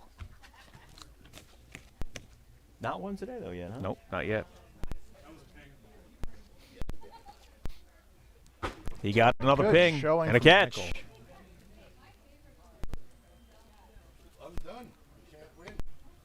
Oh, just over the catch multiplier. I do not believe he hit it. Nope. And it doesn't matter because he didn't catch it. All right, final round. Buddy could still get a wild card here with a ping catch. No, That he would couldn't. give He him needs 20. An around. He needs an around. Yeah, he needs it around. I thought it was 35 for the wild card for. It is 29. Okay. Well, that's not going to do it. Decides to go with the over instead. Did he do that on purpose? Because I wouldn't put it past Buddy to do that. I think Buddy's wants done. to drink and watch football, and I don't blame Yeah. him. There's another solid ping. Can't make the catch. He's diving on the driveway when he's already got the win. Love it. There's an around. That's it. We're done. So Michelangelo with a 40. Really, really respectable score there. That is impressive. But we will not get any wild card spots out of that last game. So Michelangelo with the victory. He's going to be standing by with Chris here in just a moment. And he's ready to roll. Chris, go ahead with Michelangelo. I got Michelangelo here. 40 points. You are the winner of your group. Good job. Thank you. Feels great. As the booth pointed out, I made the Roofball documentary, studied hours of game tape, studied the founder himself, Adam Willis, emulated his stance, his throw, paid off big time in the first round. But I'm happy it came out. I'm happy we got to tell the story of Roofball. And it's an honor to be a competitor here at Willis Park. So if people haven't seen it, where can they watch it? They can watch it at Barstool Sports YouTube channel. It's called The Real Story of Roofball. And the way today's shaping up, that might just be the first one. There might be a sequel that's it's developing. Who knows? Well, congratulations. I watched it the other day. Loved it. Great work. Loved everything about that. Congrats on your win, and good luck in the second round. Thank you very much. And we're going to send it back to the booth. All right, Chris, thank you much. We are done with the first round. We have all of our competitors moving on. Lauren is putting together the list for round 2. But what stood out for you through the first 8 games? There was way more high scores than I expected today, to be honest. With all the rookies and all the newcomers to this roof, makes for a really, really exciting tournament. Now, we're going to see, usually there's about a lunch break. People go get some food. There's typically a drop in score from the good old food coma. That's the word I'm looking for. Typically, that's what I do, but since I'm in the booth, maybe I have a good chance. I'll just eat a little. How many beers are you going to have? I'll start my third in the second here. All right, there you go. Lauren, what stood out to you in the first round? Game 7. You end up with a high score for the tournament so far, and a 50-point wild card and another wild card. I mean, that was definitely the game of death there. I'm really excited to see what happens the next season. You have a lot of new players who made it into the next round, and we heard a little bit of smack talk earlier. I believe it was Steven Cheah saying that he is the New York champion who's not from Oregon.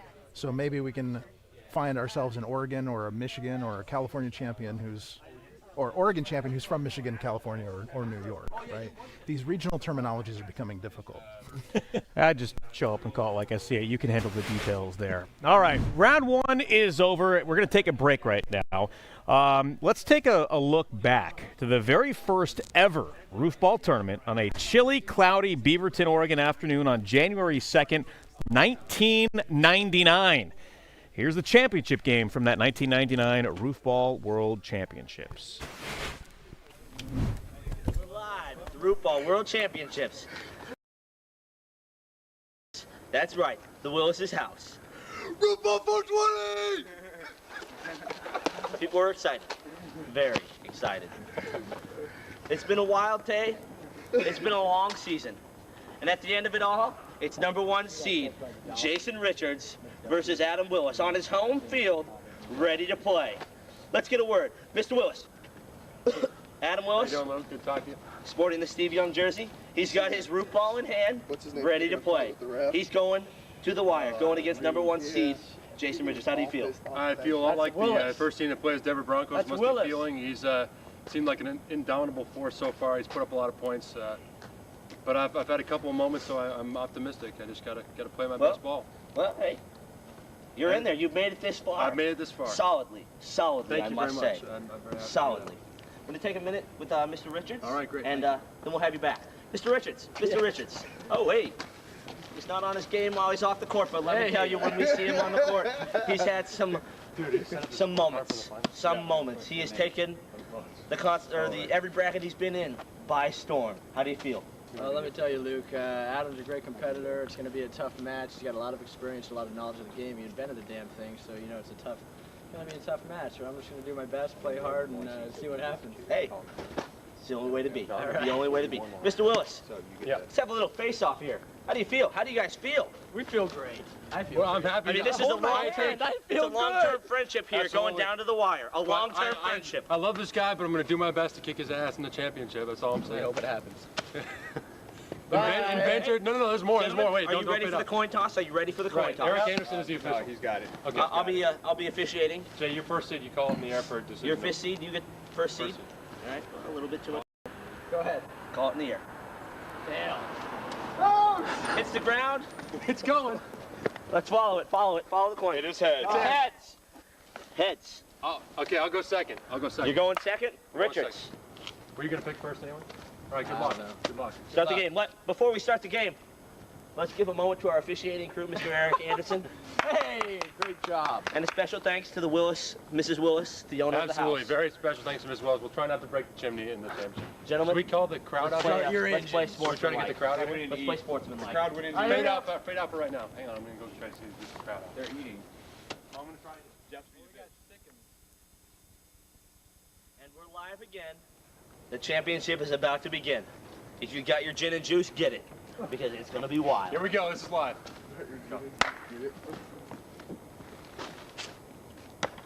With and around. That's an around. With and around.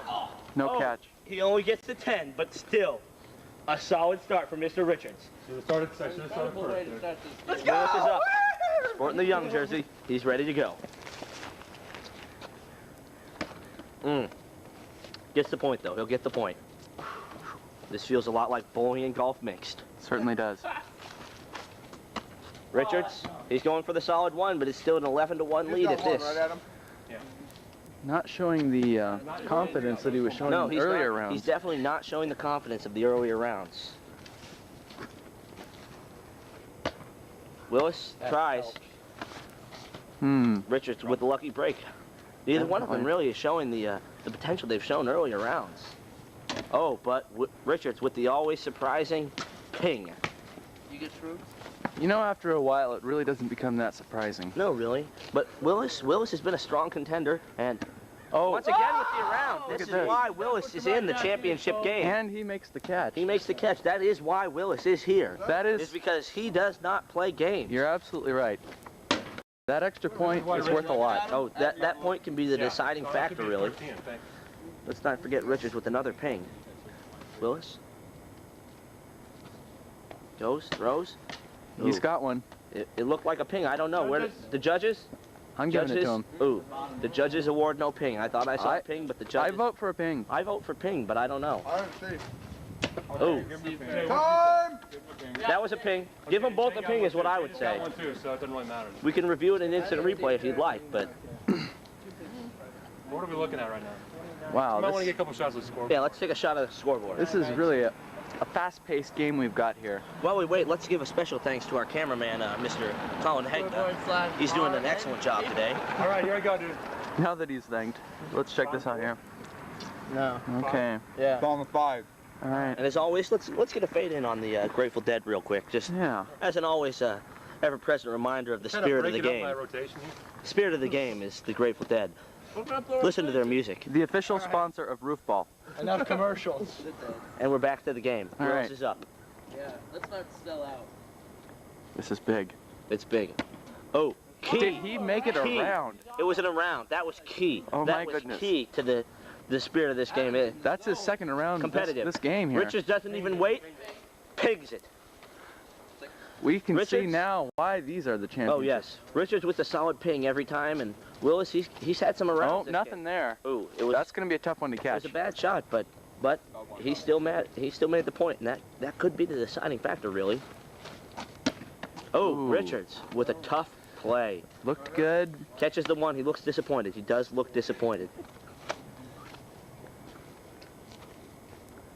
Willis with another solid ping. He's putting on some competition. Yeah, let's get the score here real quick. Yeah. Let's see what the score is. Watch out for the camera here, folks. After 7 rounds, it's Willis with 37 and Richards trailing with 36. 3 innings left. Here we go. 3 throws Wow. left. This is a 3 really throws close apiece. game. It's a solid one. Oh, Oh, Richards with a solid ping. My goodness. A solid ping.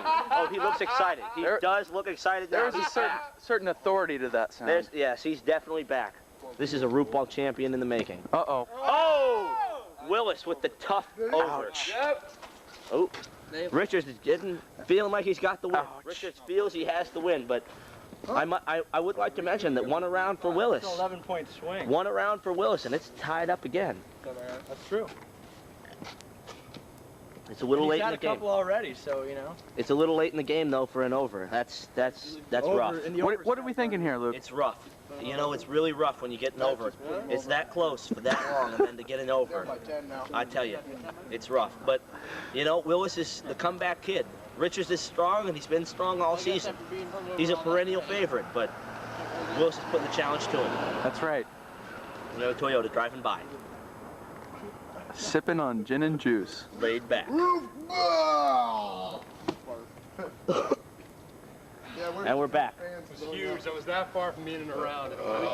Yeah. That was either a plus 10 or a minus 5, and I got the short end of that stick by about 15 points. And it happens. Here we go. Richards with another Oh, solid my goodness. ping. That may be the one that puts Willis away. It may be the one. Bottom 9 now? Yeah. Bottom of 9. He's really pulling away here, folks. Let's see what Willis can do. Comeback kid. It's huge. Oh, that is With a an round. That's That what the man is needed. a round. That is what he needed. That's what keeps Willis in the championships, and that's what's put him here all season long. And the judges say no ping. It was close. That's a catch. That's it. It was a catch. Ping is yours. I thought it was Richards didn't like the call, but Richards didn't like the call. But I was looking through the viewfinder. the American I'd have given it a ping, but I'm getting more votes against than for. Tie it up or win it. 49-43. Here we King go. and a catch. Willis. And a round does it. Come on, show your balls. With a ping. A ping. Oh, watch out now. Oh, but it hit the car. It's got to be rough. It's got to be rough. And Richards is running around the court. Oh, God. Oh, God, what a finish to a crazy season. What a finish. Oh, God. Oh, God. Oh, but they shake hands. That was a great Look game. at them. Perennial friends through it all. That was a great through game. it all. That's got to be perennial friends. That's exactly what I wanted for a Roofball championship. That's got to be one of the greatest innings in history. It was a great ending. I pinged it. I went after it. I went for the win. I went for the tie. Hit it and just couldn't get to the ball. Willis, even excited in his loss. Excited because it was a great game. I'm just happy I gave the Broncos a hell of a Super Bowl. That's all I'm saying right now. Mr. Richards? Hey, I feel privileged to have been able to play against such a hard or tough competitor, and I feel lucky to have won. Hey. 49-47, right? Final? Because they hit the car? Yeah. That's a hell of a game. Crazy. It was and Luke, crazy. thank you very much for being It commentating. was Great crazy. job. Fade out now. What a Any closing wild comments? season. What a wild season. Wait, one other thing here. Oh, wait, it's faded. It's out. What's on the game? 420, roof ball. 420. 49-47. Hell of a ball game. That's all I got to say. Thank you very much for tuning in. 1999. Many things changed. None more than Adam Willis's hairline. Little bit. He sits here right now with his mother, Susan Willis, who this is her lovely home, who's been allowing this to happen for the last 24, 25 years. It's been a crazy year, right? So let's talk about the year that Roofball has had here, as Barstool has partnered with Roofball, and this is, I would imagine, beyond your wildest hopes for what Roofball could have been. That's the thing. Like I'm a crazy person, so I've noticed. Not really. Like this is what I always hoped would happen. You know, the idea of we have people from all over the country here today. We played all those regional tournaments. 26.7% of all Roofball players played their first game this year. That's the 27% earlier. I rounded up. I think that's fair. But yeah, I mean, it's been a wild year. The fact that people have picked it up all over the country. There've been 7 tournaments this year. We've never had more than 3 before. 12 states represented. We almost had a guy from Canada, but his car broke down as he was driving down from Vancouver. But you know, the thing that I love the most about it is just I'm watching people like make friends with each other. You know, people from all over the country talking to each other and being able to kind of bond over this silly game of ours. So it's been a wonderful year of Roofball. What about you at your house? You have people from all over at your house. Does it make you nervous with some of the characters that are here? Like, are the windows and doors locked? What's going on? No, the windows and doors are not locked. It's wonderful. It's absolutely incredible to watch. I'm watching right now. I'm watching them throw this football up on this roof, and it's as I said before, the thing that's wonderful about it is it's fun. Everyone's happy. Everyone's getting along. There's no drama. It's just a really good time to get together and celebrate. And I love it. I've loved it for 34 years. 24. Well, when the rugby ball was Oh, 30, yeah, 34 years ago. 35 since rugby ball 35 came years, along, yeah. How many times have you had to replace parts of that pole? This is the fourth top, the chimney Just on the cap, top, the cap. Yeah. This And is did the new. that one up there, I think I did buy. It's getting pretty dented, though. We may need to go to number 5. So, people have been commenting, about getting involved. They say this looks too easy, right? That, this game is so easy that I could do that. So why don't you put your money where your mouth is? How can they do that? Absolutely. So roofball.org, we got a contact us section there. We're hoping to really continue to spread out across the country. We're looking for people to host tournaments and certainly to play. So send your contact info there. Give me your email address. It's basically all we need. And we can start the conversation. We obviously would love to keep this thing growing. All right, anything else you want people watching to know about or to pay attention to as we continue on with Roofball today? I mean, I would just say that for newbies, this is a really good field. Like the scores we put up in the first round were really good. I'm not expecting to advance much past this. So, watch probably the best collection of Roofball talent that we've ever seen. And if you think you're more talented, come out next year and prove it. All right, thank you. Susan Willis, Adam Willis, we'll see you in a little bit. And thanks for hosting yet again. What is this, like the 60-something? I said the 58th here. 58th here. Okay. Well, you're lucky your house is still intact and that all your valuables are still inside. Yes. Did you at least lock up the fine silverware and stuff like that? I'll remember to think about. Yeah, do that next time. No, all right, that next time. Let's get back to playing, and we'll take a look at the rules for the second round as now we advance to round number 2. There are 12 players left. They are seeded based on their first round scores, and there are 4 games in the second round. Now, the 4 winners of those games will advance to the semifinals, along with the next 2 highest scores as wild cards. So from 24 down to 12, and then it will be down to 6 in the semifinals. So that's where we're at now. We're about to start the second round. 12 players. It'll be seeded on the first round scores, and then that will lead to 6 players in the second round, 4 winners, and 2 wild cards. You want to sit down, or are you going to leave me out here on an island by myself? By yourself for a little bit. Yeah. I'm used to that with this group. Yeah, thank you. Did you guys get to eat? Did you eat? Shovel a few bites in. Yeah. I had a deviled egg. How many beers did you have?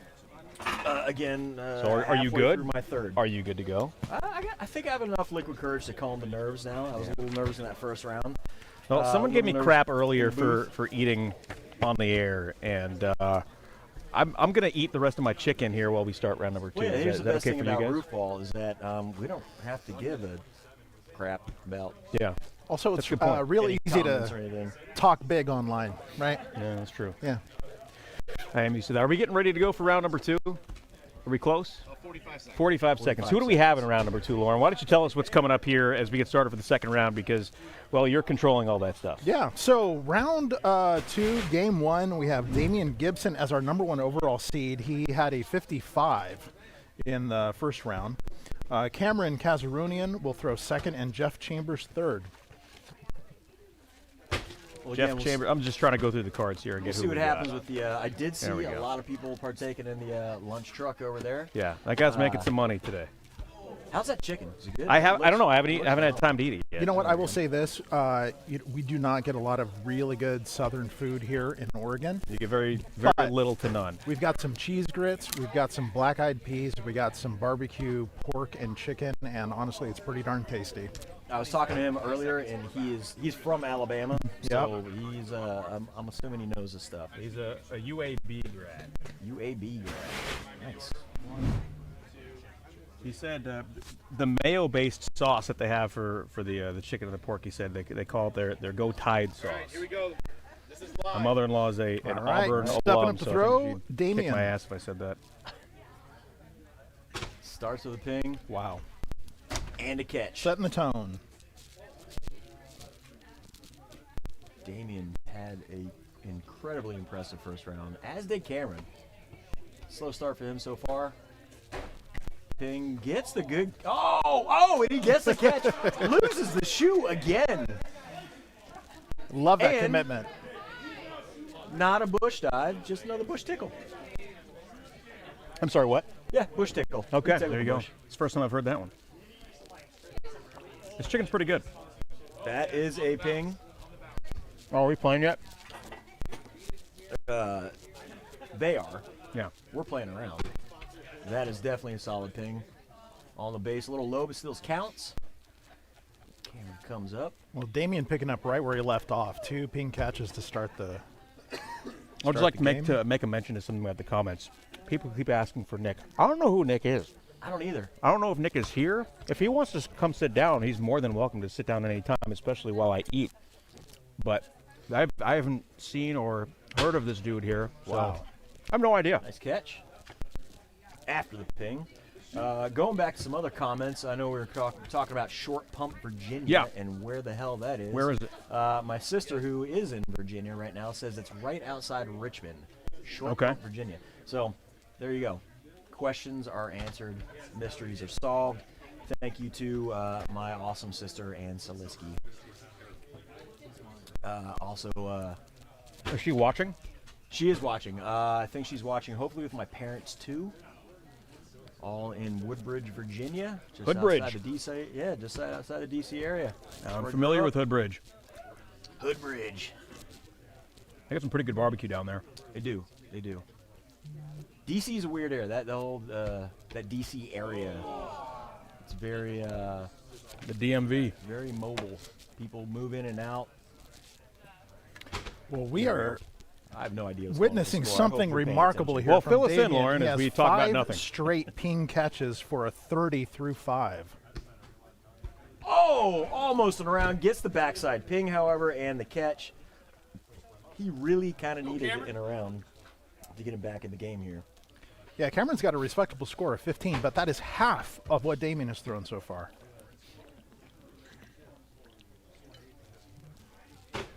Damian almost gets it stuck. He's got a serious game face, man. He came here to play. Probably one of the more obvious comments I've ever made, but there you go. Just a few minutes, if I'm not Brings mistaken. Jeff right into it. Did not want to see Damian run away with it. Oh, skipped off. Got cut off by the roof. Oh no, ref calls it a ping. Oh, there's a ping and a catch. That's why we have a ref, because we wouldn't have seen any of that. Nice ping and a catch. This is an aggressive group right here. I like it. Oh, 2 in a row on the rounds for Jeff. Wow, and with that, he takes the lead through 7. We have Damian at 42, who has just ping catch the entire game. Did he get it? Except No, for he did there. not. You short. Misses the catch, too. Just leaves it wide open. But Jeff jumped into the lead with a 43 on that last throw. Yes, the around! What is happening here? That puts Cameron at 32, still in contention.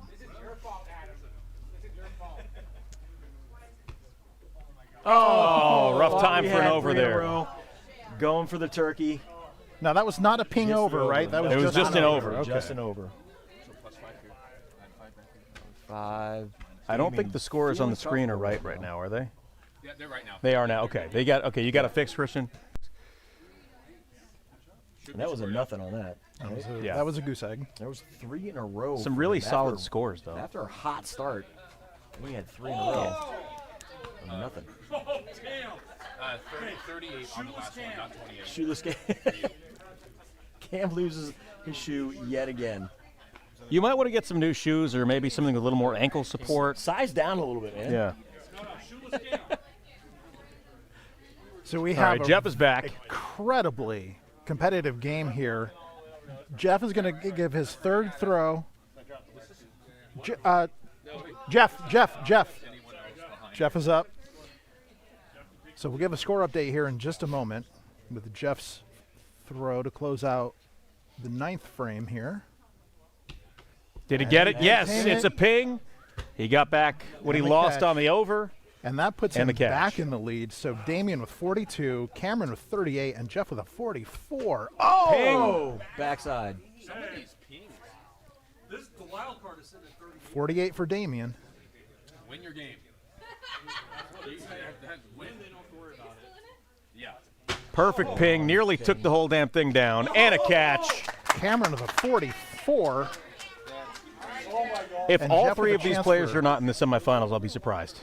Jeff with a chance for 50-plus here. Nope. Oh, Catch he can get multiplier, five, yes. Gotta get it. Yes, makes the catch.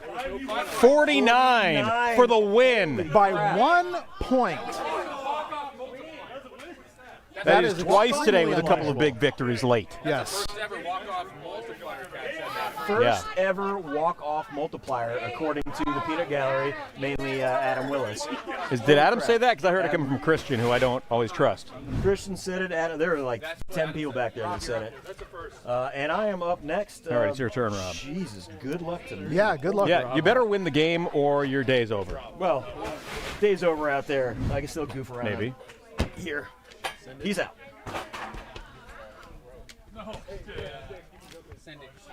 What?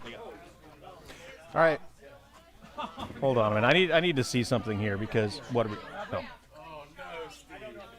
Adam Schefter just tweeted out Steve got off first round. He plays pinging the heck out of that pole today. Talk about how your first 2 rounds have gone. They've gone all right. That second one didn't go as good as I'd like it to, but I'm hoping that score will hold up.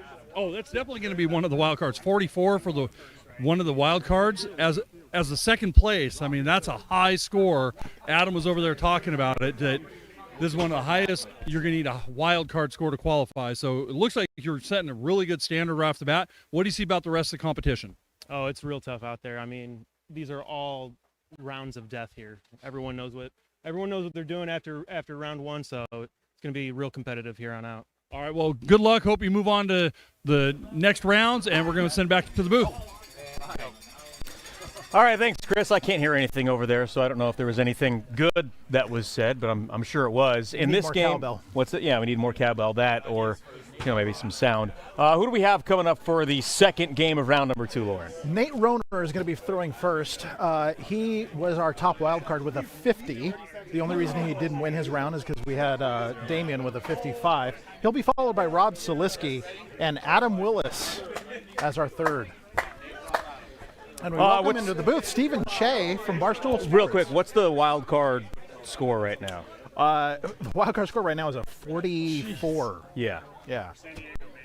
Here we go. This is live. All right, we're ready live for round number 2. You go by Cheah? Yeah. Is that what people call you? What's with the Vinny Testaverde jersey? I'm a Bucks fan, so that explains gotta it. show out. But, Are you old enough to have ever seen Vinny Testaverde play live? Absolutely. Okay. I was watching when he tore his Achilles week 1 against the Patriots. But there you go. Yeah, this has been an awesome tournament. Very high scoring. If we're talking about wild cards being in the 40s, I mean, this was great. KB and I came from Chicago and didn't put on the performance either of us expected. But we are excited that Michelangelo is showing out. He had a 40. He's killing it. 40 first round, and he had an over, which is wild. 40 with an over is crazy. But excited by the competition. There were some obviously great players here right now. So I got to ask you about this because Roofball, an over from Rob, not making the booth proud. Roofball's been going on for a long time here. Mm-hmm. I'm not from here. I kind of got involved in Roofball like later on, and when I would tell people what I was doing, it kind of got made fun of a bit, right? Yeah. Like, why are you doing that? Now it's blown up. Why is this something that you guys thought was worth turning into a big thing? Because obviously it's had a ton of views lately. Sure. What made it interesting for you guys to come out here?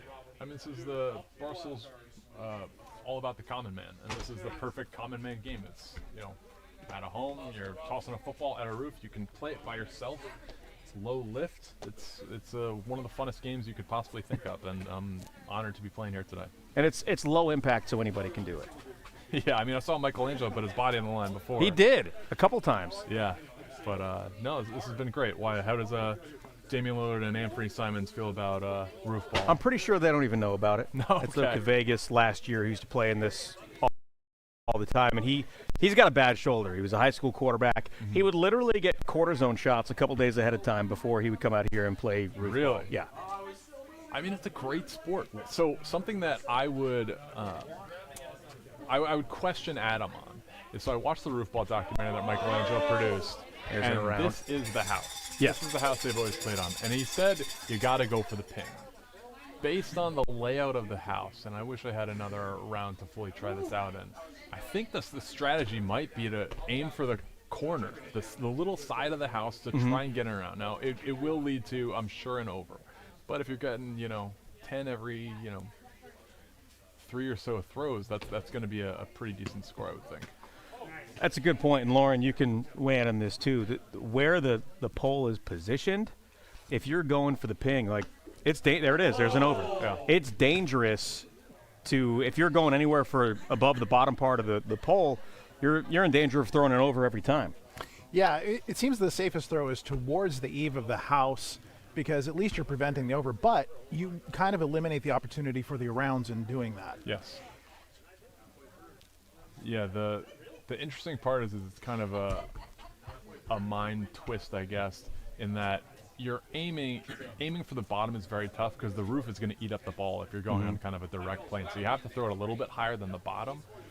But it's a very interesting game, and there have been a lot of pings today. I did not show on my pings. I think I had one, and then I think I had an around.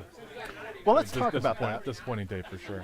Do you feel like in any way you may have jinxed yourself by providing us with your nickname before your attempts? No. I mean, I don't believe in that stuff. So no, not at all.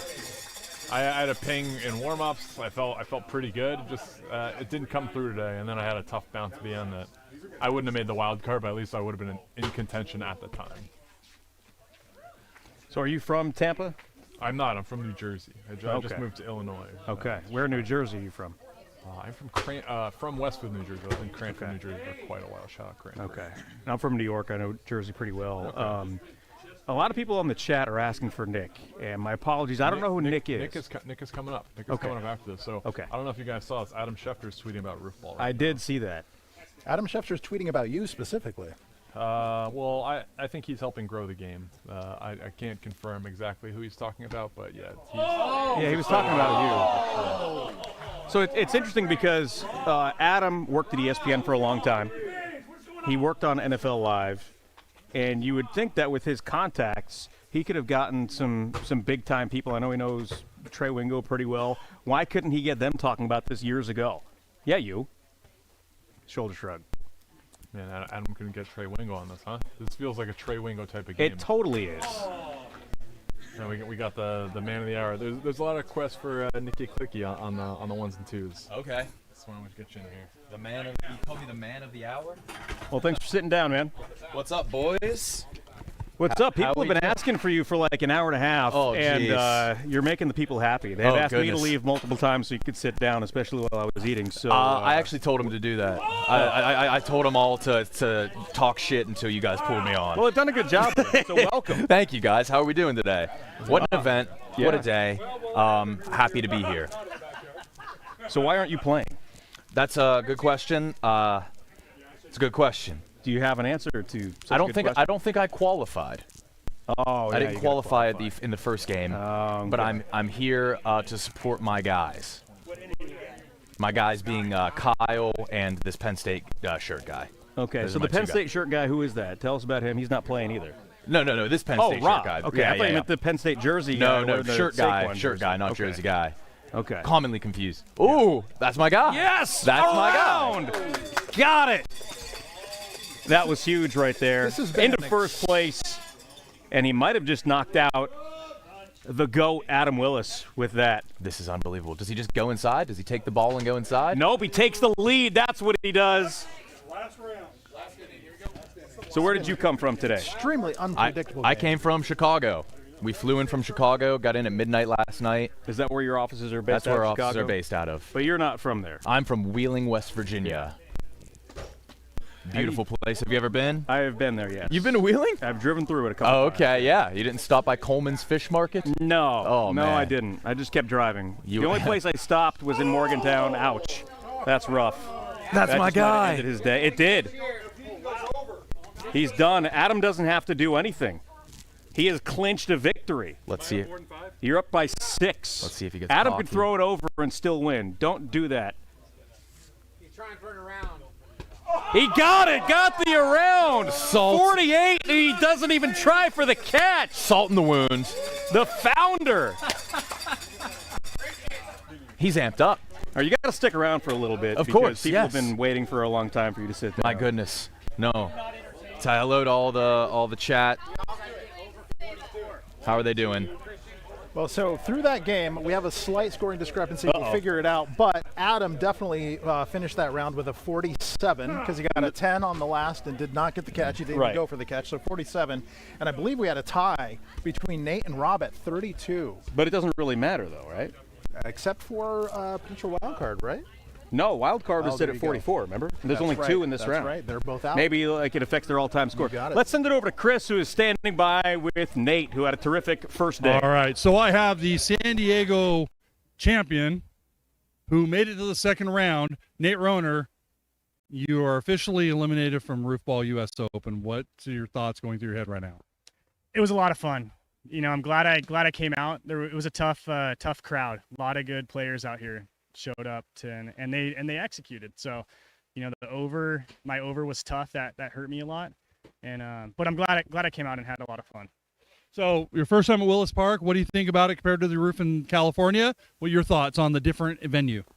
It's very different. The roof in California is really steep. So every throw you got to be running to catch that ball because it's coming down quick. This one, it's a little bit easier to manage the catch. You know, easier to go for an around too. So there's pros and cons. It's a lot higher scoring roof. All right. So now that you're out, who's your money on? What's your odds saying? Who do you think's going to take it? I got to go with Adam. He's just, you know, he's the founder, and it's a safe bet. All right, we're going to go send it back. Where are we at right now? Who are the winners and who are the wild card leaders? Well, Adam just keeps on rolling. He wins that game 2 of round 2 with a 47. Our winner of game 1 in round 2 was Damian with a 48. High scores across the board. And our wild card right now, I'm sorry, I apologize. Jeff Chambers won with a 49 in game 1. Damian has a 48 and Cameron with a 44. Your floor for a wild card right now is 44, which is just insane. All right, who do we have in game number 3 for round 4? Yeah, we're going to be looking at Doug Webb throwing first, followed by Devin Humpage, and finally Christian Verquest. This is a remarkable group. All right, so is this live? Are we starting now? And we start with an around inside out. Start. I've been following Verkest for a while. I like his style of play. He's my favorite here. Yeah, there's a good reason for that. He wins a lot. He's got a nice spiral. We talked about this earlier, though. Like, being good at sports and being able to throw a football isn't always an advantage here. Absolutely not. It's more of a mental game. Yes. Now, you guys had Steven Cheah on. Yep. Did he bring up the tweet? The Adam Schefter tweet? The Adam Schefter tweet. He did, and what I mentioned to him is, so Adam, the founder, worked at ESPN for a long time, and he worked on NFL Live, and he worked with some of the folks there.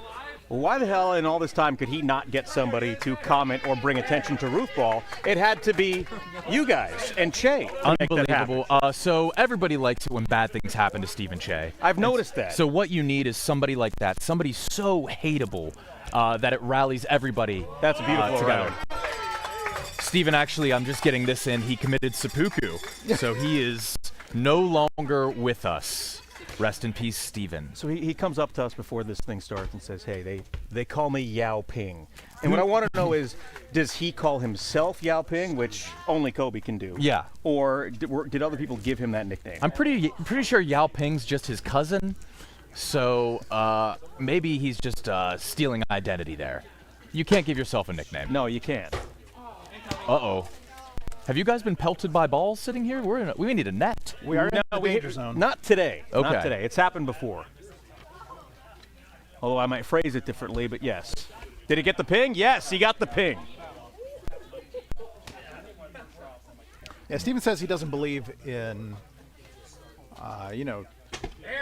look at that jinxes around. Or curses, but I'm pretty sure he cursed himself by telling us his own nickname before the game. That's just a rookie mistake. Certainly did, and he woke up this morning dead certain he was going to win this all. This is one of the better days of my life.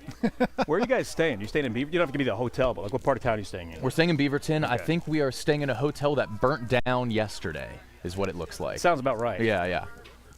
Did you get any advice on where to stay, or did you just look at Beaverton and say, oh, We snagged the first one, and we were only there for one night. We're flying out here at midnight tonight, actually. Okay. Lovely place, though. I really do like it here. Yeah, it's nice. I mean, especially, you come from West Virginia. You're used to the scenery and. Yeah, it's like West Virginia with less needles. Yeah, exactly. Well, yeah.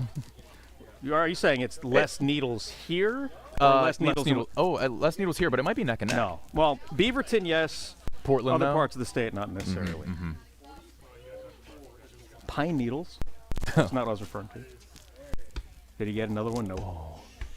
No, he started off very strong. He was on pace for a 70, not quite there after that throw, but still really. Oh, Devin, you hate to see it. He was just trying to show off the arm. Well, he's got the Jim McMahon gloves, and a lot of people have questioned whether or not that's legal. I don't know that there is a rule book, so I guess that's just up to Adam at his discretion. I just wonder why he doesn't. Look at that. Ping and around. Why he doesn't tighten up the Velcro. And he falls to his ass. That is. He's about to get another scar on his head. That's right. Doug's going to have to watch himself, or Christian's going to creep up from behind. And nobody wants a Christian creeping up from behind. No. So Christian is right back in this. Come on, Verkest. So when did you first become aware of Roofball? I think it was about 2 years ago when the YouTube videos surfaced on our radar, and it looked like a ton of fun, and we thought, hey, we have to come here and try to win, and our egos got the best of us. That's awesome. The one thing that is lacking, nice rebound there from Devin, there's not as much alcohol as there used to be. I've had the majority of it today. Oh, good. Yeah. I can smell this it. Isn't live, is it? Yeah. Uh-oh. A little bit.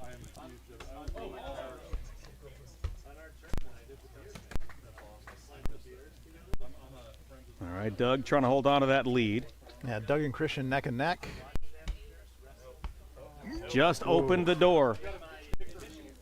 So whenever it's, if you get 3 rounds, you'll win, and you might get something else for that. Another kind of a round.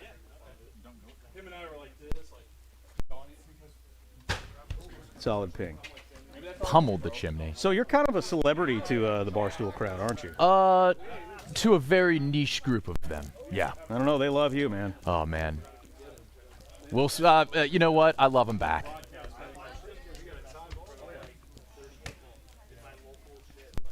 Yeah, we have through 8, Doug and Christian tied. Oh no! He just left the door wide open. Curse of the broadcaster. My goodness. I almost just screamed. What is he doing? That looked intentional. He did that for the ladies. He did it for the girls. Who's that guy with the arm? He threw it over the mountains over there. Ping. It's not often you see 2 guys doing the walk of shame together. I lived in New York for a while. I've seen it. I've seen it. Yeah. Hell's Kitchen. Yeah, I'm glad you made a comment on it and not me. So was that Verkest with the ping just there? Yep. And he's got an 11-point lead. The only thing that Doug can do is get, well, he's not going to get the catch multiplier. It's rare. He could. But is getting a round and a catch and hope that Christian throws it over. Oh. Good attempt. But Christian is going to move on. He does have the scar on his head, so does have to watch out for Voldemort, I guess. Yeah. Voldemort did settle down in the Portland area. Portland's an interesting place, man. You never know. That would explain a lot. Ooh. So Christian, after some early struggles, is going to finish with a 50 to win Game 3 of Round 2. Clinical. And nobody else is going to make it to the wild card from that game. So who's Chris got? He is over there with Doug Webb. Let's send it over to Chris. All right, I'm here with Doug Webb, second place in this match. Talk about your performance. Well, I feel like it was just like last week. I started off great, then slowed down. Not the way I want to do it. Well, you know, the wild card right now I think it's like 44. It's a high threshold. I don't think I've ever seen a wild card be that point of high point. What's in your history of playing? That is a tough one to pass. I think it's like 44, something like that. You said, yeah, and that's going to be difficult to meet for sure. Does it feel different without Weber here this year? It does. I couldn't shake him this last week either, so it was very different. Yeah. All right. Well, congratulations on your performance today. We're going to send it back to the booth. All right, Chris, thank you. We've still got Nick with us. You want to stick around for one more semifinal? I'll stick around. So people at home know you're being very gracious, and you said, you took your headset off and said, I'm going to leave so Rob can have his seat back. Stick around for one more semifinal. I'll do it. And the guy interviewing out there, the biggest man I've ever huge. seen in my life. He's huge.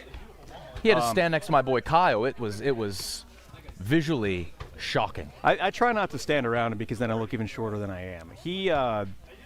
He does play-by-play for a minor league basketball team in Salem. And I got introduced to him because when I was working in sports radio in town, he was a frequent caller of sports radio. Okay. He went by Cable Guy Chris. And I had heard of this guy, Cable Guy Chris, for years and years. And I was calling a high school football game, and he was doing the PA for it. And he introduced himself. And oh, that's who you are. And is he an actual cable guy? I don't know. That's a good question. I feel like if you're trying to make it in media, there's already one person going by cable guy. Yeah. Lawrence, of course. Yeah, this was 15 years ago maybe. So I have no idea if he ever actually was a cable guy. Does he ever sub in on the basketball team? He should. Certainly. Oh. Yeah, I'll get right back on it. Have you guys visited the Soul Food tent? Yes. What did you get? I got the pork. I got the chicken. How was the pork? Pork was great. Shout out to my guy Nick over there. He knows how to make the soul food. Oh. Yep. All right, we're ready to roll. So, are we calling him Michelangelo or is it Michael Angelo? So I call him M.A. Okay. Just to make it easier. First name Michael, last name Angelo. Are you required to say both of those names together when you say the name? It's one of those. You have to. It's one of those. Like the Ninja Turtle? Much like him. That's not a good start. Feel your pain, Shane. Feel your pain.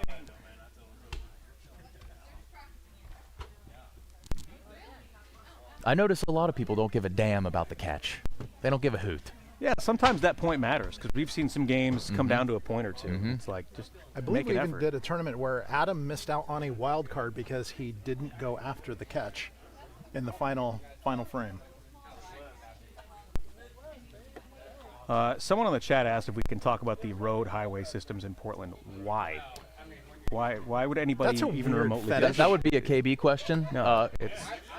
They want to talk about the road highway systems of Portland? Yeah. I don't want to know. What's the high school you wanted to talk about of Portland? Jesuit. High school. What do you want to know about Jesuit High School? They're like across the board athletic dynasty. They are because they're a scholarship school and Got they blown out last night? Blown out last night. Did they? Who'd they play? Walton. Oh yeah. Nolan Keeney threw for 5 touchdowns and took Jesuit down last night. I used to coach baseball in the same league as Jesuit, so I never mind when they lose. They're a tennis and soccer school. They're Jesuit U. Yeah, basically. There have been some NBA players and NFL players who've come through Jesuit High School. Eric Spoelstra went to Jesuit High School. Okay. Oh, so that's why everybody's so keen to get him back in Portland. Yeah, because they think that because he's from Portland, his father was an executive at the Trailblazers. He's the chosen one. Went to University of Portland. That's going to make him come back to Portland. But I don't think that's the case. I think he's doing all right in Miami. You're not leaving that gig. No. A lot of good bands out of Portland. The Yeah. Shins. Yeah. She and him. You ever meet any of the Shins? I have not. They could be anywhere. They Lost could be. Mouse relocated to Yeah, Portland. that's right. That's right. You got the Dandy Warhols. Dandy Warhols, lest we forget. The Chromatics.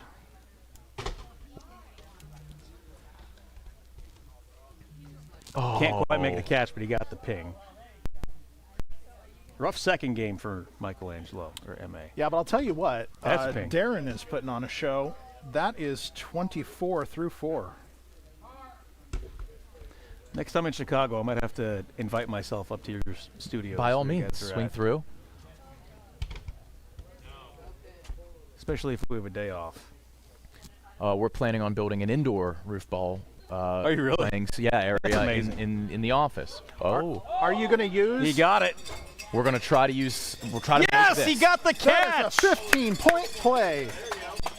This crazy motherfucker. That's amazing. So you're going to use the schematics of the original roof That's ball. the plan. That's the plan. That's fantastic. So here's kind of a concern from some of the roof ball OGs. I do have a day off in Chicago in March. That there's been all this attention on roof ball, and people from all over the country, yourselves. Look at that, another one. You got to be kidding me. That's another 15. Yes. 54. Say that again, Adam. First time ever for sure. Back-to-back 15. First time ever back-to-back 15s. Wait, we just saw history? Just saw history. Oh, my God. First time ever back-to-back 15s. It's the second piece of history we've seen today. First being what? The walk-off catch multiplier. Unbelievable. This is unbelievable. So the concern is that some people are going to look at this, have some fun with it for a while, and then just drop it. So what's the long-term roof ball plans for you guys, So especially if you're building an indoor spot? I think the OGs that are concerned, it's like Babe Ruth. He was playing against plumbers. I bet you there's 3 or 4 plumbers playing here. They're worried about the Dominican pipeline coming up and taking over the sport. Yeah. And they're going to have to adapt. So Darren is 6. He has a chance to beat Adam's all-time points record for a game. There's no way we see history 3 times today, is there? What's the all-time record? 74, I believe. And he's got 2 throws 66 left. through 80. Yep. I might need my mic muted if that happens because I don't know what I will say. Well, we're streaming, so it's okay. Okay. There's no FCC on Barstool streaming, is there? Okay.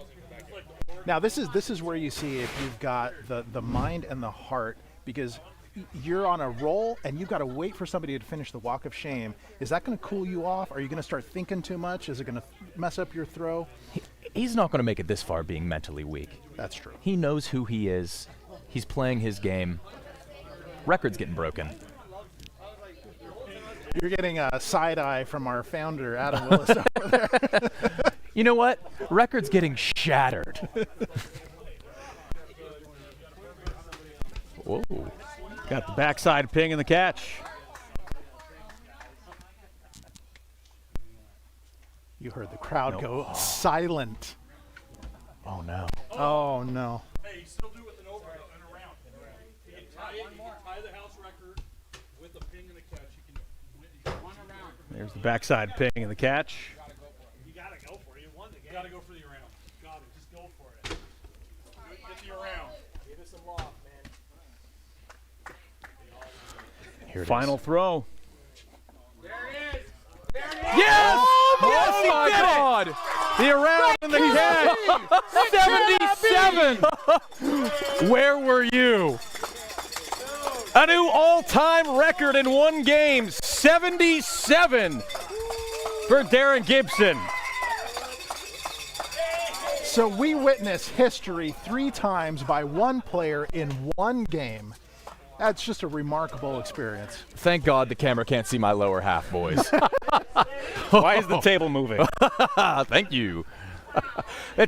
But in order to get that record score, he had to have the 2 record around catch multipliers. He did, absolutely. 30 points in 2 throws. Yeah, and you know, there's no doubt who we're going to be interviewing here in just a moment as Chris gets set up with our new all-time single-game scoring record, Darren Gibson with a 77. All right, so I'm here with the new all-time roof ball record scoring champion, Darren Gibson. Darren, talk about that performance. This was amazing. Everybody was on pins and needles telling you what you needed. Yeah, that was crazy. I don't even know what to say, really. You know, just basically going for the pole every single time. I'm not sure if I missed it 1 round. I think the 9th round I missed it. But, yeah, that was crazy. I don't even know what to say, dude. Wow. So you by far, I think, have jumped everybody else to be on top of the scoring leader, the favorite so far for this tournament. Taking yourself out of the equation, who do you think is going to have a chance at taking the U.S. Open? I think any of the people still available to play have a strong chance. Everyone's been playing great today. High scores. Yeah, everyone's got a chance still. All right, now we're going to bring in Nick from Nick's Soul Food, who's actually our food cart vendor while we're here. So brought him over, so he's showing us his chicken plate here. Talk about what you do and how everybody can reach you and look at your services. Hey, thanks for having us out here. Thanks, Adam and the whole crew, Barstool, everybody. I'm Nick from Nick's Soul Food. We're based out of Corvallis, Oregon. Got a couple food trucks. You can find us in front of 2 Towns, Highway 34. We bring the real Southern food to the Pacific Northwest. locally sourced ingredients straight to y'all, man. We appreciate y'all. Thanks for having us out, y'all. Right on.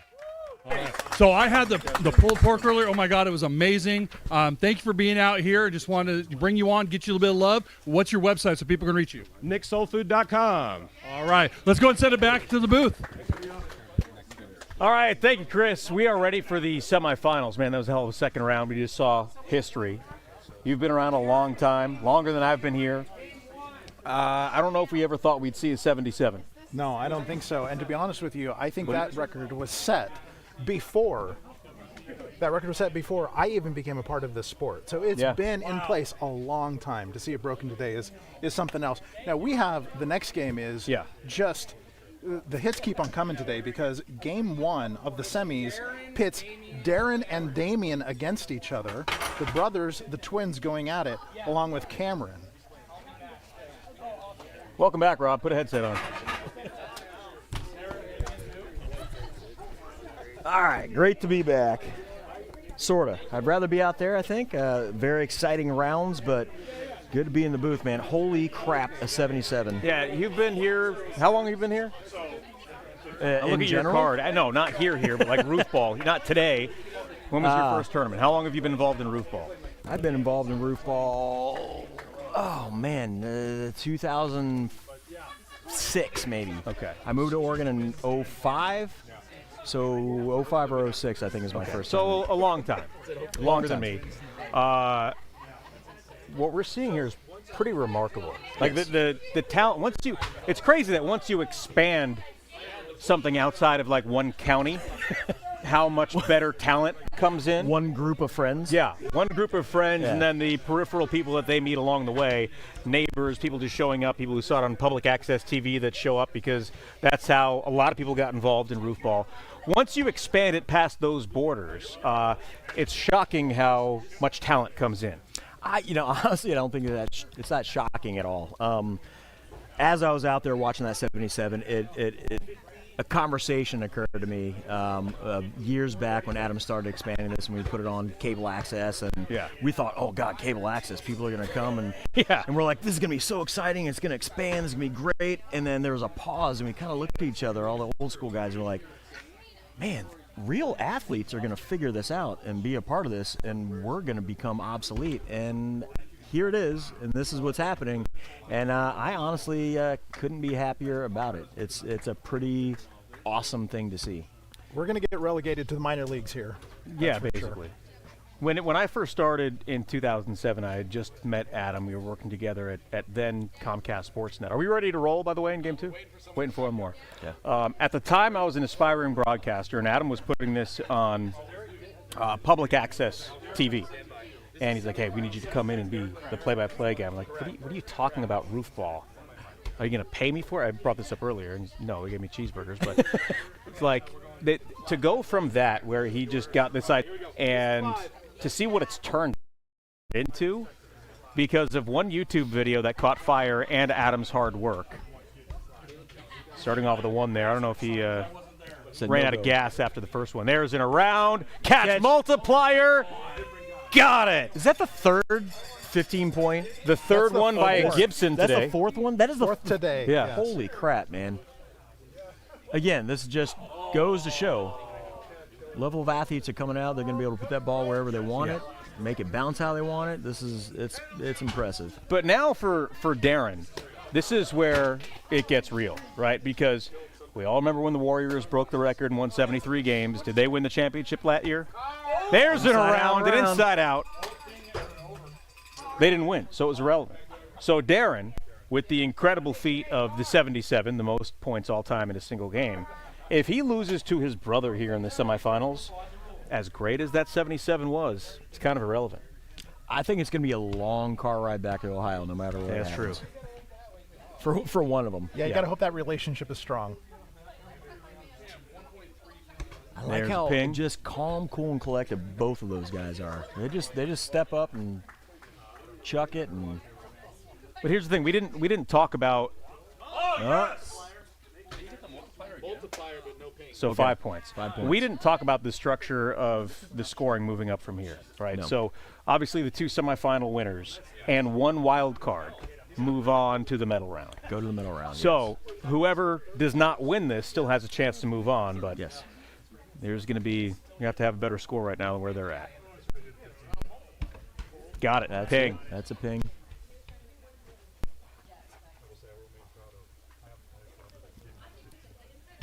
Over. Oh, throws the over. All right, he's still got a comfortable lead, but that lead has just shrunk quite a bit.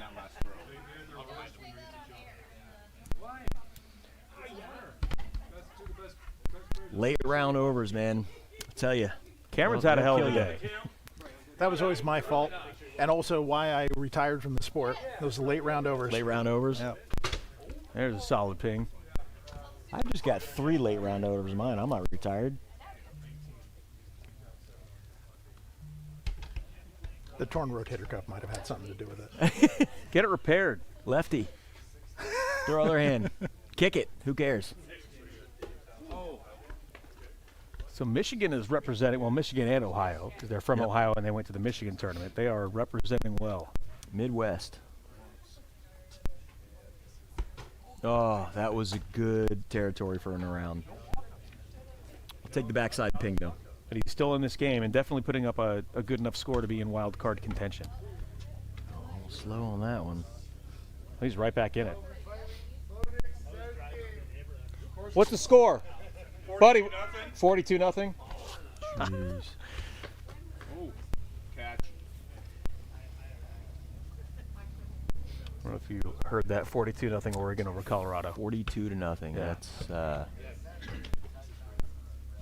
it's kind of ridiculous. Did he get it? Nope. I will say with Kevin says it was short. Oregon joining the Big Ten, somewhere hopefully within the next 5 years or so, I might be able to see a Penn State game at Autzen Stadium. That's going to be very exciting.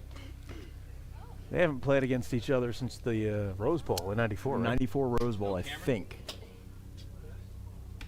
And that was a pretty awesome result. Yeah. At the old Kerry Collins, Kajana Carter Penn State team. Yep. Makes the catch. Great One-handed fingertips. Damian's trying to stay within shouting distance of his brother, Darren. Did he get it over? Yeah, he just launched that. I think Cameron's done. He had a huge first round, a big second round, had that national anthem. I think he's done. And it's amazing that Darren, after Damian had that big lead to start the game, has come back and taken the lead. It's still a very, very close game. We got Just 38 3 to points separating 35. them. With only 1 frame left, though, so. Those What's are the gonna be longest some car tough ride? wild card. What's that? Those are going to be some tough wild card scores. Yeah, to they beat are. too. Somebody's going to have a great chance of advancing. They drove out here from Cleveland. What's the longest car ride that you've been on? Have you driven here from Pennsylvania? Where are you from? I've driven across country 3 times. 3 times. Well, mostly. There was one that I started in Flagstaff, Arizona, and blasted across country. That's close enough. There, but close enough. Solid ping. Went from Flagstaff to Brevard, North Carolina in a straight shot of 30 hours. Short. Straight shot. Yeah. You weren't driving the whole thing by yourself, were you? No. Okay, good. Cousin Al was with me. So it was with a family member, but not a Yeah. brother.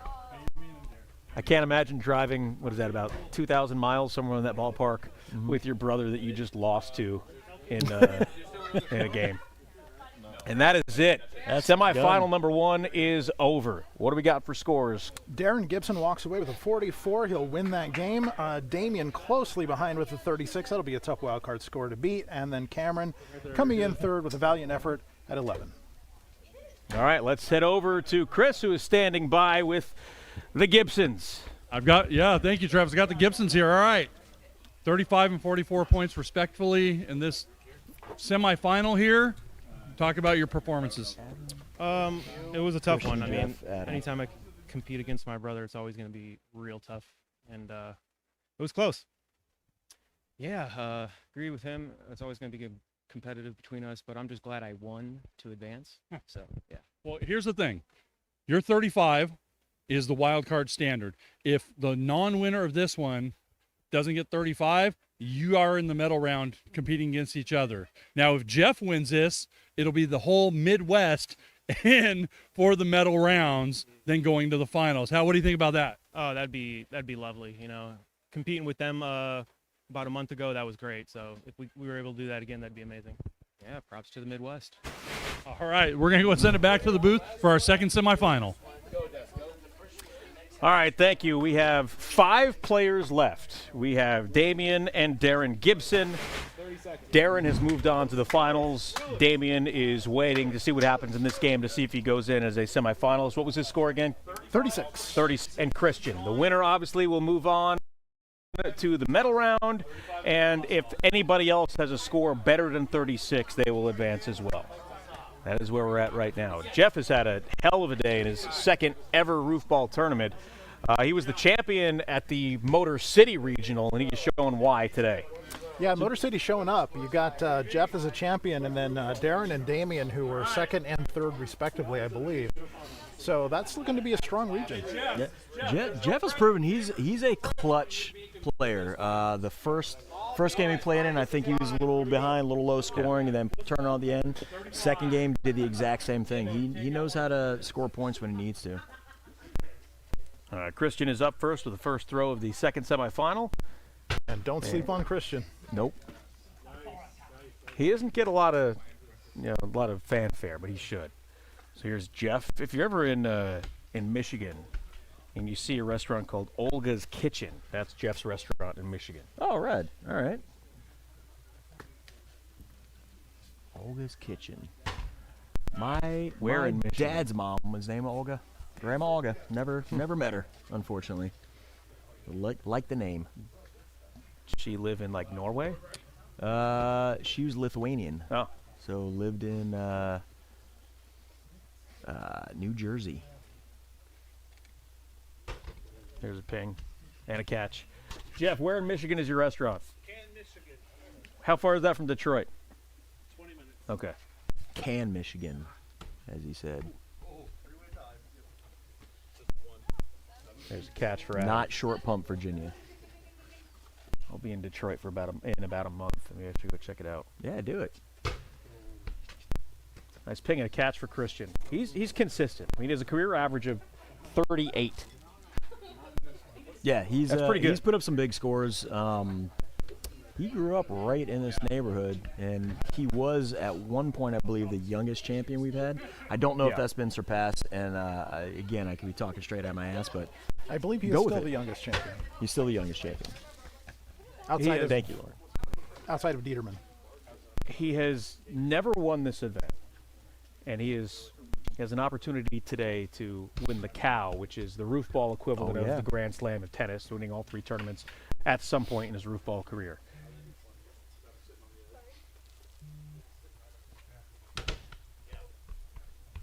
So it'd be the RFA Cup, the Open World Championships, yes, correct? The that's Cow. Correct. I believe Derek was a 3-time Cal. And I believe the only person to hold him consecutively. And, he is, yeah. That brings up a point. I wonder how he would be feeling playing with this playing field and these massive scores and what he'd be doing.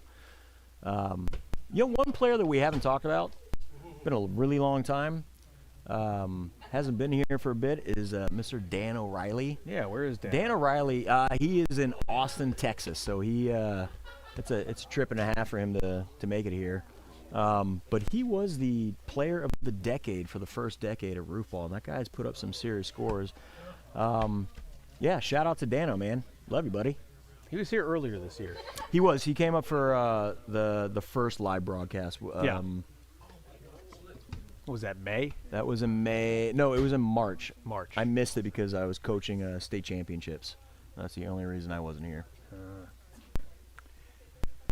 Well, turning our attention to this game, these scores are not going to get these guys into wild card contention here. No, especially, I mean, this early on, there's still a chance to come back, but you'd have to get a couple of rounds. I'm going to point out and say thank you to Lauren for actually paying attention and being the one that's dialed in. Well, he's forced to. He's the official scorekeeper. And just spew. Yeah, if I didn't have a pen in my hand, I would be just spewing as much bullshit as you guys are. So. I really appreciate it because I would have the scores all wrong.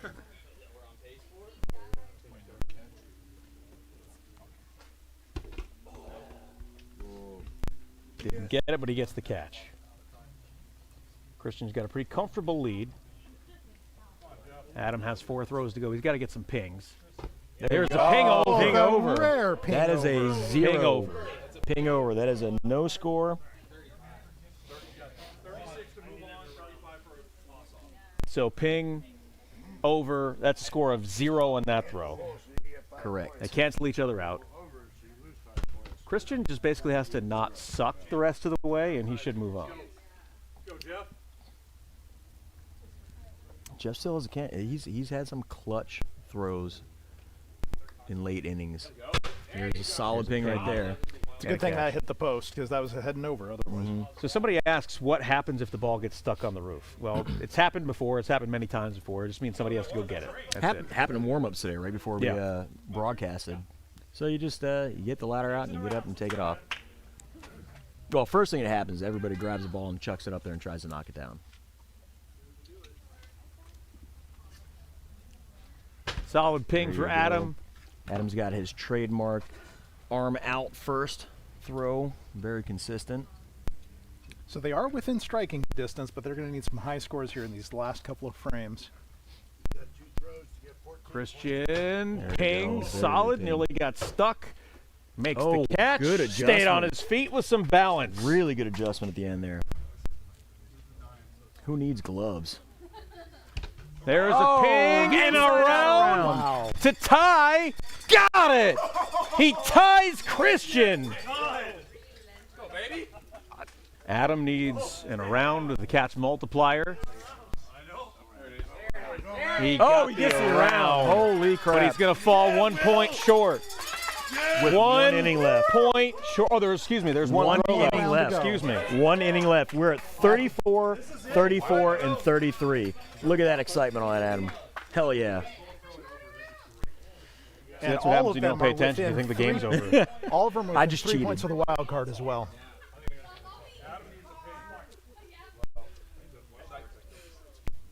I think he had to regather himself and pulled the strike. Did he get it? Did he get it? No, he didn't get it. He froze himself. Yeah. He froze himself. Do they have balks in this game?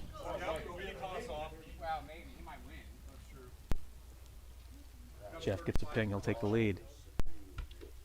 No. Offs, nothing else. For the win. No. Can you get the catch? Get the catch? No. He misses the catch. It wouldn't have mattered. Oh, it wouldn't have mattered that he wasn't tied up. Adam had an opportunity to win it with a ping. Between Christian and Jeff to determine the winner of this round because the loser goes home. Yeah. Or sits in the booth. Or sits around and drinks beer. The rules for the they call it a toss-off. Okay. Of course. Yes. So I don't even know the rules for that. Do we have rules? It Do you is. know the It rules? is. I believe it's a single throw toss-off. Okay. Max points gets it. Basically, sudden death situation. So they're trying to get this all figured out right now. 2. Okay. Now, there's a little confusion in the audience here. This is not a toss-off for the wild card. This is a toss-off for the winner of this game. Yes. And what was the wild card score? 36. Right. So whoever loses this is out. So the Gibson twins have clinched a spot, both of them. Correct. And whoever wins this toss-off will join them in the medal round. That's correct. Correct. This could be a Midwest. Well, actually, all Michigan, right? From all 3 from the Michigan tournament. It could be, If yeah. Jeff wins this. It could be. That's incredible. Does it mean that the next U.S. Open needs to take place in Michigan? What? Does that mean that the US next Open U.S. Open, if Michigan has proven that they are the best at roofball, does this need to go to Michigan for the next U.S. Open? Nobody wants to. I don't know how I feel about that. Yeah. I mean, selfishly, I'd say no. I don't want to travel there. But it would be an exciting development. Yeah. Whoever wins this goes on to face the Twins in the medal round. That's where we're at. This is one throw, highest scorer moves on. In one throw, and it does not add to the Why are they showing us? I don't know. Okay, if you didn't hear Chris yelling back there, he's got a loud, booming voice. One throw. It's a one throw toss off. One and done.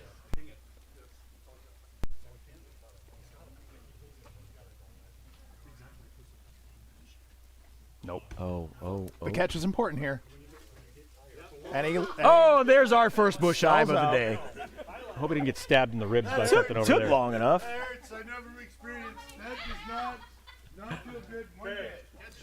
I don't think he compromised the structure of the bushes over there, though. Buddy's yelling about how bad that feels and it hurts. I think it hurts the bushes a little bit more than the people. All right, Hopefully he didn't get stabbed. All right, here we go, Jeff. A ping here for Jeff wins it outright. Yeah, there it is. No. Another throw Oh my off. gosh. I didn't see it. I thought You're it was ref. I backside didn't see ping. it. But Yeah, backside ping. They're giving it to Backside him. ping. Jeff advances. Jeff hit the backside ping, and he wins. Do we have a replay? And all Michigan, well, all Midwest. All Midwest. Final. Well done, Midwest. Did I not say Jeff is clutch player? Hey, can That guy stepped yell it up. something in Yeah, the mic here? please do. So Here, put Jeff, this on. You can put that on. Go ahead. Jeff, I can't. So I have a football in my hands because I lost. Jeff in Michigan won a 7-round throw-off. So the dude is not. He's very familiar with throw-offs. So that's all I have to say. There you go. Again, Dynamite Jeff, drop in, Adam. Hold on. Before we have that thought, let's send it over to Chris. He's standing by with Christian Verquest. All right, I'm here. Christian, wow. That was intense. We're all back here as the fans just watching, cheering, rooting. You're diving in the bushes, get that extra point to try and stay alive. Yeah. Talk about your performance today. I fell a little bit short, but I still felt good. Fresh off of surgery, so I'm glad I didn't tear this open playing today. So happy to be here, and it was a good time to get out here and play, and I'm excited to see this it's the Twins and all Midwest. Yeah, it's all Midwest final. So all three are from the Midwest.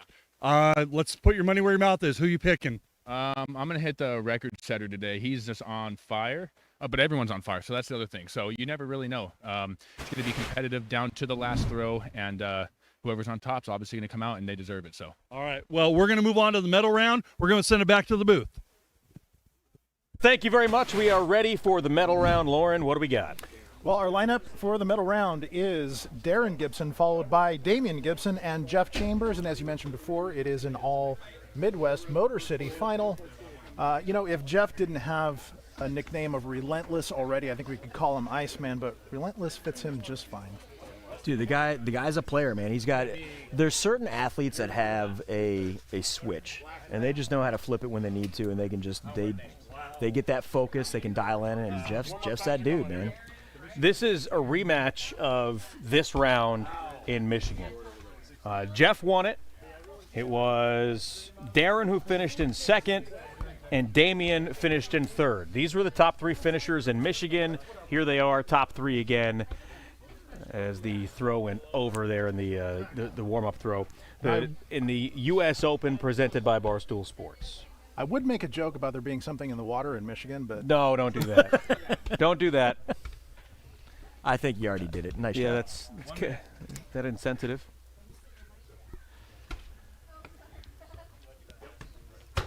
So are you guys surprised that none of the Roofball OGs made it this far? No.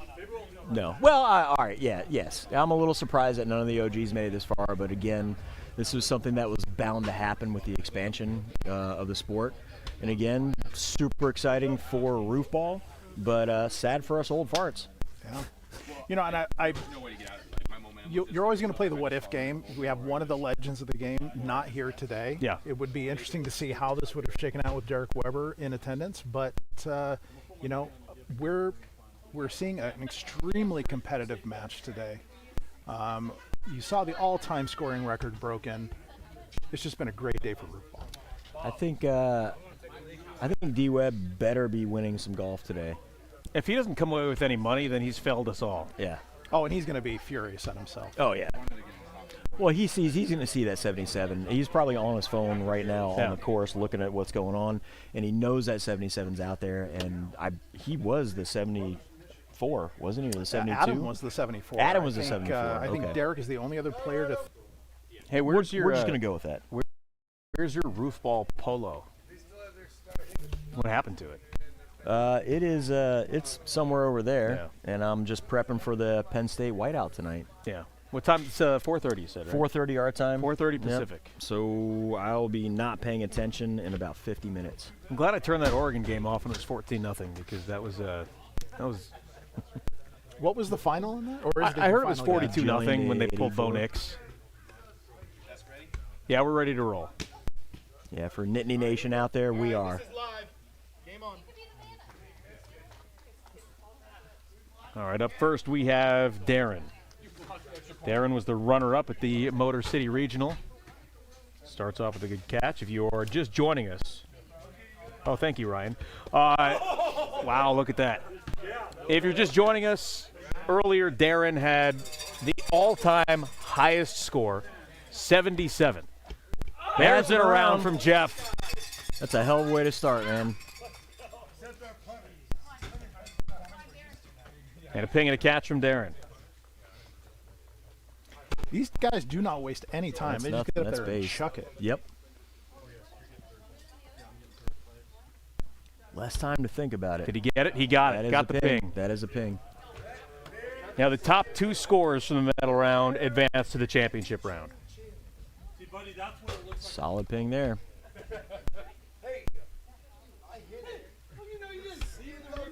Nope, short. Gets the catch, though, for the point. Did he get it? Nope. Nope. Nope, that was short. Referee Kevin says no.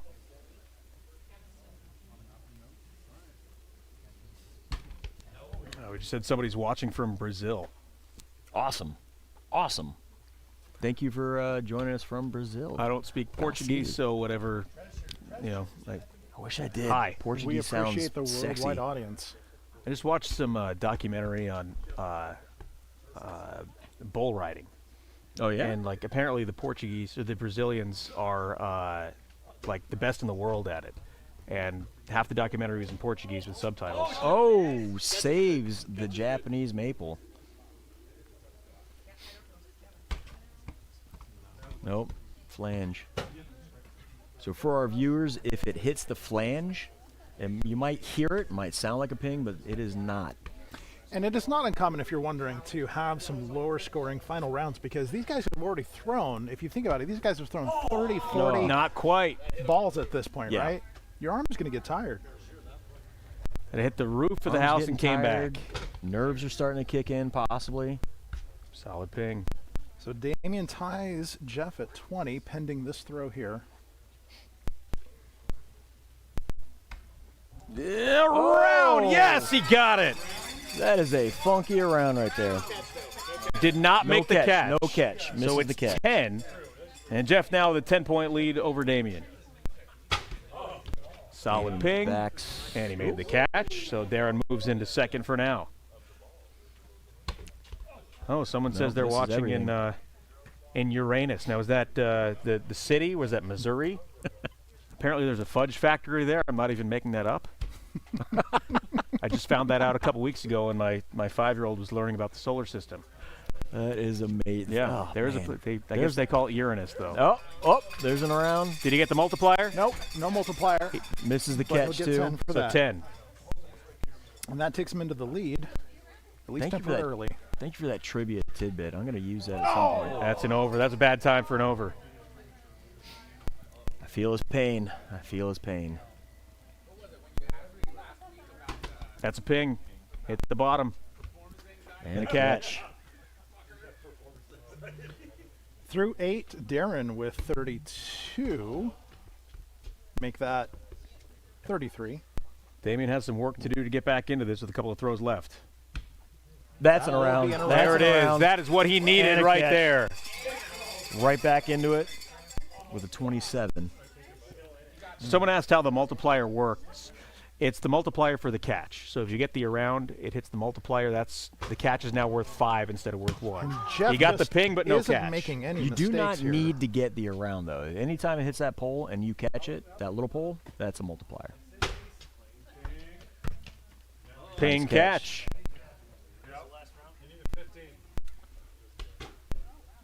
There's the Very ping. respectable There's the scores. catch.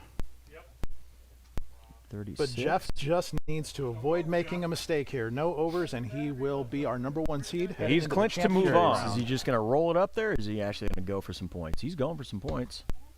Sorta. Kinda. There's Gets the catch. He finishes with a 43. So we've got another rematch of the championship in the 2023 Motor City Regional. Darren Gibson and Jeff Chambers.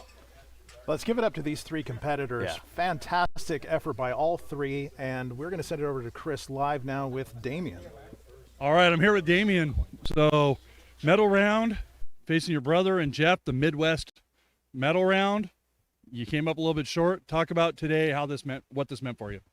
This was a great time to be out here. It was a lot of fun. I'm glad I was able to put up some respectable scores. But the whole reason I lost there was my brother was begging me to let him move on, so that's why. So I'm understanding this is a rematch from the Midwest Finals with these two. Where are you putting your money? I'm going to put on my brother. All right, you heard it right there. So we're going to send it back to the table so we can get set up for the finals, and then we'll go back to Travis and the team. All right, Chris, thank you. Adam's going to be standing by with the coin toss here in just a minute, but I'm just looking at some of the places that people are watching from today. Australia, the UK, Missouri. Somebody said the Uranus Fudge Factory is their hometown. I want to know how good the fudge is there. I mean, if you have the Uranus Fudge Factory, better be the best fudge. And I did see Bangkok, too. Yeah, somebody, let's see. Yeah, all right. So is Adam ready? He is ready. Okay, let's go. Adam, let's have the coin toss. Well, no one other than Oregonians has ever won a Roofball tournament, a Roofball major. That is going to change today. Let's bring up our first contestant, the 2 seed, Darren Gibson, coming up here. The rightful leader of my record. Bring your mic on. I'm not talent. That's the thing. You had a 77. Tell us about that tournament, the all-time record you put up just a couple games ago. Yeah, that was crazy. I'm gonna definitely have to watch that later. I'm not sure how many rounds I got or multipliers, but yeah, that was crazy. And I like 77. It's a good number. All right, so you've played against Jeff in a championship. Can you take any lessons away from that particular competition? Yeah, go all out, because in that one, we were in a throw off and it just went, just tipped off my finger. And if I really would have laid out, I would have dove in the pool, but I would have kept the game going. So yeah, give it everything right now. All right, so you're from Ohio. He's from Michigan. Does that rivalry play into your thoughts at all? I'm not into that whole rivalry. It's not my thing. Yeah, I don't care for the Ohio State-Michigan rivalry. All right, well, congratulations on getting here just this far, and we'll have you up for the coin toss in just a second. All right, let's bring up our #1 seed, Jeff Chambers, champion of the Motor City Regional. All right, Jeff. Now, famously, on the very difficult roof in Livonia, you had 49 catches. No pings. 49. Is this roof been just that easy for you? What do you find it to be today? That easy for you? No, but I definitely felt the pressure of everyone saying, "Oh, Livonia, only making catches." Today, I'm making pings. I'm making a round. I'm doing it. Let's go. So speaking of that, you've had a lot of rounds in the last couple of games. Is there something specific to your throw you think that's helping with that rightward spin? Definitely. When I try for the around, I don't want to jinx it, but it's working out for me when I need it. Are you specifically trying for them then? I've had to a few times. I had to do it. So definitely. And your thoughts on your competitor in the championship, Darren Gibson? I'll go ahead and say it. The guy is relentless. So he is definitely a killer. Well, we're definitely all representing the Midwest. So, but I'll say it again one more time. Chambers 316. I'll change it up a little bit this time. The roof is on fire. It sure is. You've been throwing at it. You've been burning it up. So let's bring up Darren. We'll have the coin toss. Now, as the #1 seed, and I know you've both done this before, as the #1 seed, you get to call it in the air, and the winner of the toss decides whether to throw first or second, all right? Jeff, this is heads. The Roofball 10-year logo, and the Flaming Football is tails. Call it in the air. Tails is the call. It is rolling like crazy, and it is heads. Darren, would you like to go first, second? Darren's going to go second. Guys, shake hands, and good luck in the championship. All right, are we ready to go, or are we doing some warm-ups here? We have some people asking for us to give some shout-outs. Somebody's watching from the Love's Truck Stop in Newport, Tennessee. Okay. Nice. That's an interesting place to watch this. Somebody says, can you please say hello to Jamie around Malcolm in Scotland, Roofball's biggest fan. And apparently there's a Roofball going on in Scotland. See, this is what I'm talking about. I want to get some international stuff. Yeah, we do. Yeah, and if you can fly us out there to do the commentary, we'll be happy to come and join you there in Scotland. Me? No. Oh. Whoever is going to be hosting You're looking at me like I was going to fly you out there. Yeah. Well, I mean, if you want to do that, I'm down with that too. Yeah. I love Scotland. Scotland's a great country, man. I've never been. Really My in-laws just came back from a European trip, and I think they went to Scotland. I've never been. I want to play some golf. I've been to Edinburgh and kind of almost Glasgow. I think I went to a bar in Glasgow. I'm surprised you remember that much of it. I am too, actually. That's why I think I went to a bar in Glasgow. Good times, though. Good times. Let's see. Alberta, Canada. Albuquerque, New Mexico. Someone's watching north of Toronto. Yeah, there's people from all over. You guys got any watching. shout-outs for yourselves? Any family? I got to do Bob Young. Shout out to you, buddy. You asked me to do that earlier. Love you, pal. I don't know that. Mom and Dad. Hi, Mom. My family's not watching. Hopefully my kids are taking naps right now. I'll do a quick shout out to the Night Hunt family reunion that I was just at a week ago in Pagosa Springs, Colorado. They're probably still out there having a lot of fun. Go Night Hunts. Awesome. Yeah, I texted my sister in Virginia and my parents also in Virginia right before. We got a whiteout coming up, buddy. This is what's happening. We're ready to go. Here it is. This is the championship. We've got a rematch from the Motor City Regional. Darren Gibson, Jeff Chambers. Jeff will have the first throw. Jeff won that tournament in Michigan. He starts it out with a ping and a catch. Solid way to start. Gets the confidence up. But not as confident as around. That's what's more solid than solid?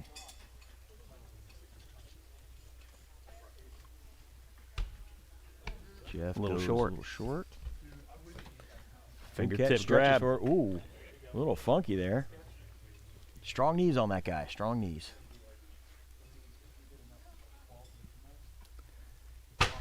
Another solid ping and a catch. I mean, if that's what you do all day, that's what's going to win you tournaments. Right in the center. Darren's looking to right what he sees as a wrong from the previous tournament. Yes, he got the around. Right to him. It is not going to be that easy. So Jeff retakes the lead, and now Darren retakes the lead. Just killer instincts here. Man, I feel like if you just get ping and catch ping it, the arounds are going to come.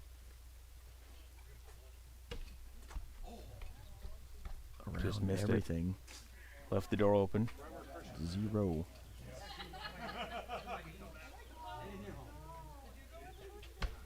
Oh, just shy. Just shy. Really close. Gets the catch, though. He really could have stepped on the throat there, but you don't want to give a guy like Jeff a chance to get back in the game like that. And a catch.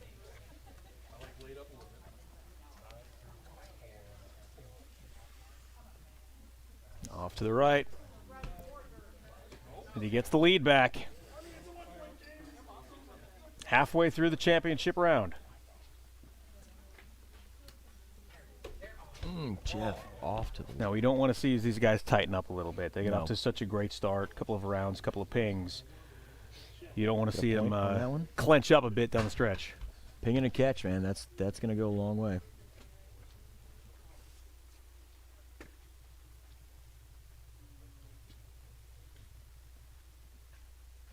Another ping and a catch. You can hear the tension in the crowd. They just go silent. I called the catch a little early. It is quiet. Ping and a catch. I wonder if that is going to affect them at all. They're used to playing in some rowdiness. Oh. This is for the tie. All right. So 3 throws left, and we are tied. This is what you want in a championship round. Can Darren overcome the loss the last time these two were against each other in a championship round? There's the ping. Another 6 for Jeff.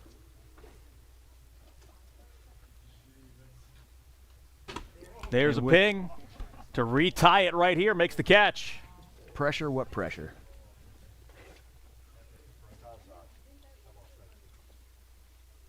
Tied again at 37 with 2 throws left.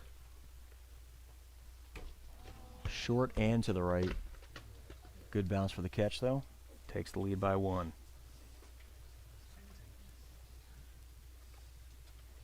Ping. Lead.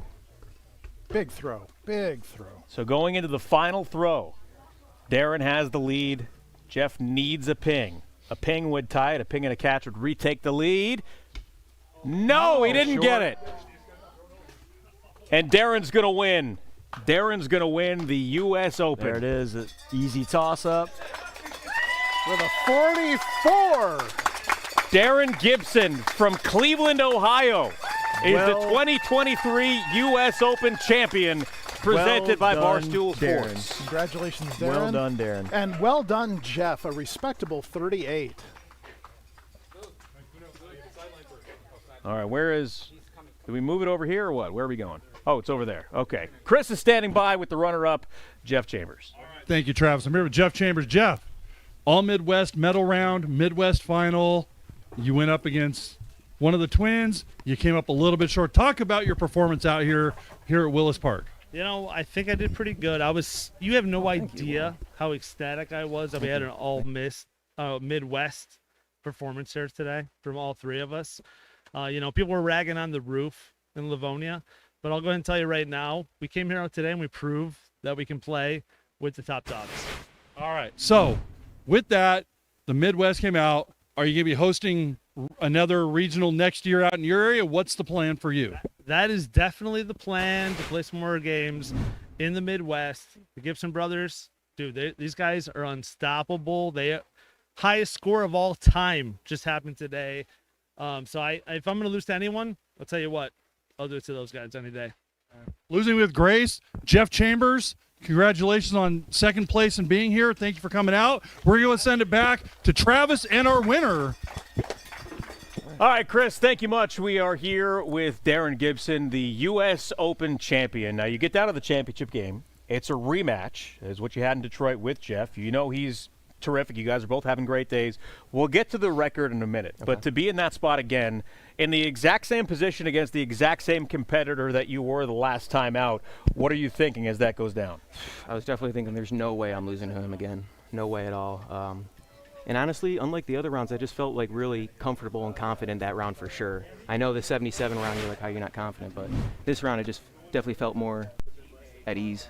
I mean, you were dialed in from the start. That first ping was laser on target, and you hit it hard, and then you did that over and over this game. And I'm saying if you are consistent, and you're consistent in your pings, consistent in your catches, you were going to win championships, and that's what you did today. Oh, yeah, definitely. Yeah, I mean, me and Damian had the same mindset coming in, just literally go for the pole every time. You know, don't worry about their rounds. All the rounds, I mean, I might have tried for one of them. Definitely didn't try for the multiplier, but yeah, just go for the pole every time, and if you can, knock it off. It's a long trip, 2,000 miles, somewhere in that ballpark for you guys coming out from Cleveland? Yeah, 2,500, yeah. Long trip.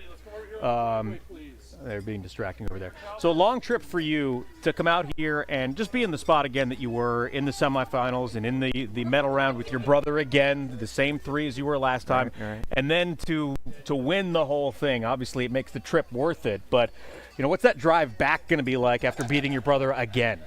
It's going to be tough for him, and it's his car, so he does most of the driving, so he's going to, it's going to be tough. I'll try to get some footage. We'll see of him freaking out or something. Post it somewhere. Yeah, definitely. That 77, at what point did you realize you were coming close to a record? Well, all the chatter behind me, about 2 feet behind me. Then Adam, I think he was filming because I was playing Michelangelo, and he said, you got 2 more tries, see if you can go for it. He said I had a good chance, so yeah, that was great. You've seen a lot of Roofball over the years. How does his performance today stack up against some of the best that you've seen? No, it's ridiculous. I mean, I'll say it again. This is what was bound to happen when we expanded roof balls. We're going to have some actual athletes come in and be able to put up some really good points, and this is what's going on. And it's fun. I love it. I love it. It's great. It's sad for me because I got to compete against that or try to, and I'm only getting older. But nice job, man. Well done. Yeah, this is a best case scenario here. Yeah, dude, it was great. Really competitive day. I loved it. Congratulations, and thanks for making the trip out here. We look forward to seeing you next year. Yeah, definitely. Oh, yeah, for sure. All right, let's send it back over to Roofball founder Adam Willis for the awards ceremony presented by Canby Trophies and Awards. Thanks for making that easy. Well done, man. All right, thank you, Travis. This is always my favorite part of the day, handing out some hardware.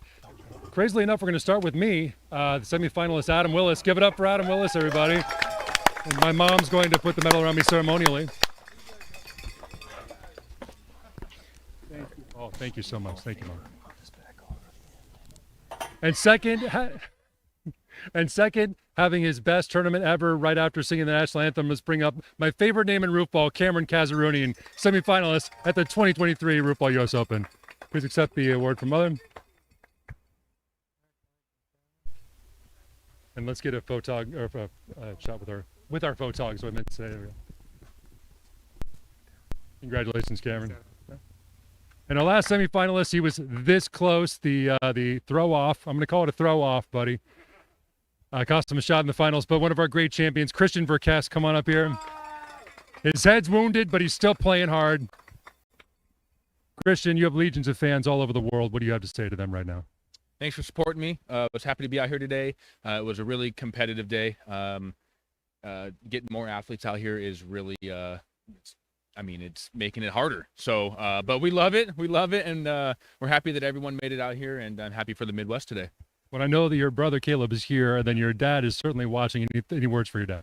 Love you, Pops, wherever you're at here. And thanks for watching, everyone. It really means a lot to us and everyone. Well, thank you very much. Congratulations. Once again, I got to talk to some Midwesterners now.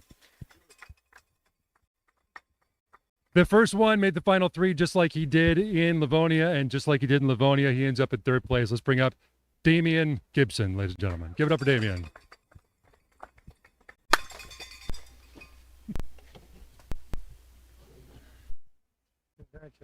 Damian, congratulations. I'm sure you have a fan base that's growing right now. Any words to your fans? Thanks for the support. I appreciate it. Are you happy to be bringing back some hardware to Michigan? To Cleveland, Ohio. I'm yeah. sorry, yeah. Ohio. Oh, that's a terrible faux pas to Ohio. I'm happy to be able to bring back some hardware, so it's going to add it to the last one. Right, congratulations. I hope the medal keeps you warm on your long drive back. Damian Gibson, ladies and gentlemen. And now our runner-up second today, but first in our heart, the champion of the Motor City Regional and today's runner-up, Jeff Chambers, ladies and gentlemen.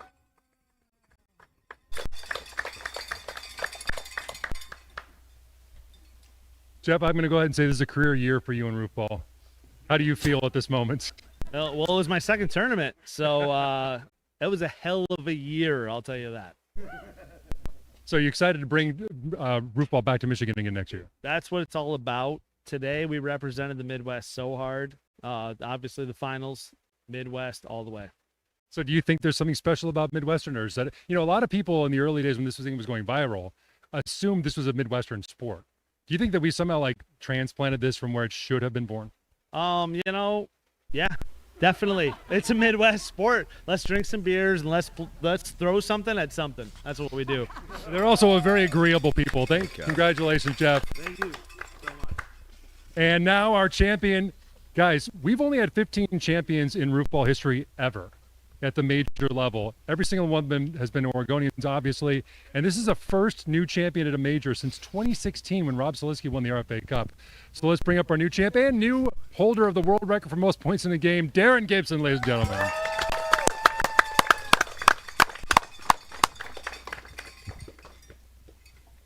Your thoughts? What a day, geez. Definitely makes the drive back home a lot better. This was fun and very competitive day, and I like competition. So how is it playing against your brother? Nothing new. I mean, been doing it, for a long, long time, and anything, not just sports, competing all the time. So, how long does this give you bragging rights for now? Probably to the next tourney. Yeah, definitely. Well, we got one other thing for you, but we're going to pause for 1 second if you'll stand in the side. Congratulations. Before we award the main trophy, we've got to award our women's champion to a woman who scared a lot of guys in the first round with her score of 22. Paige Scott, come on up here.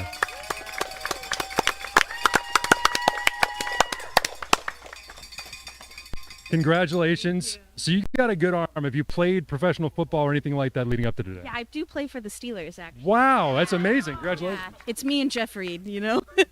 But seriously, how'd you develop your arm strength, your accuracy?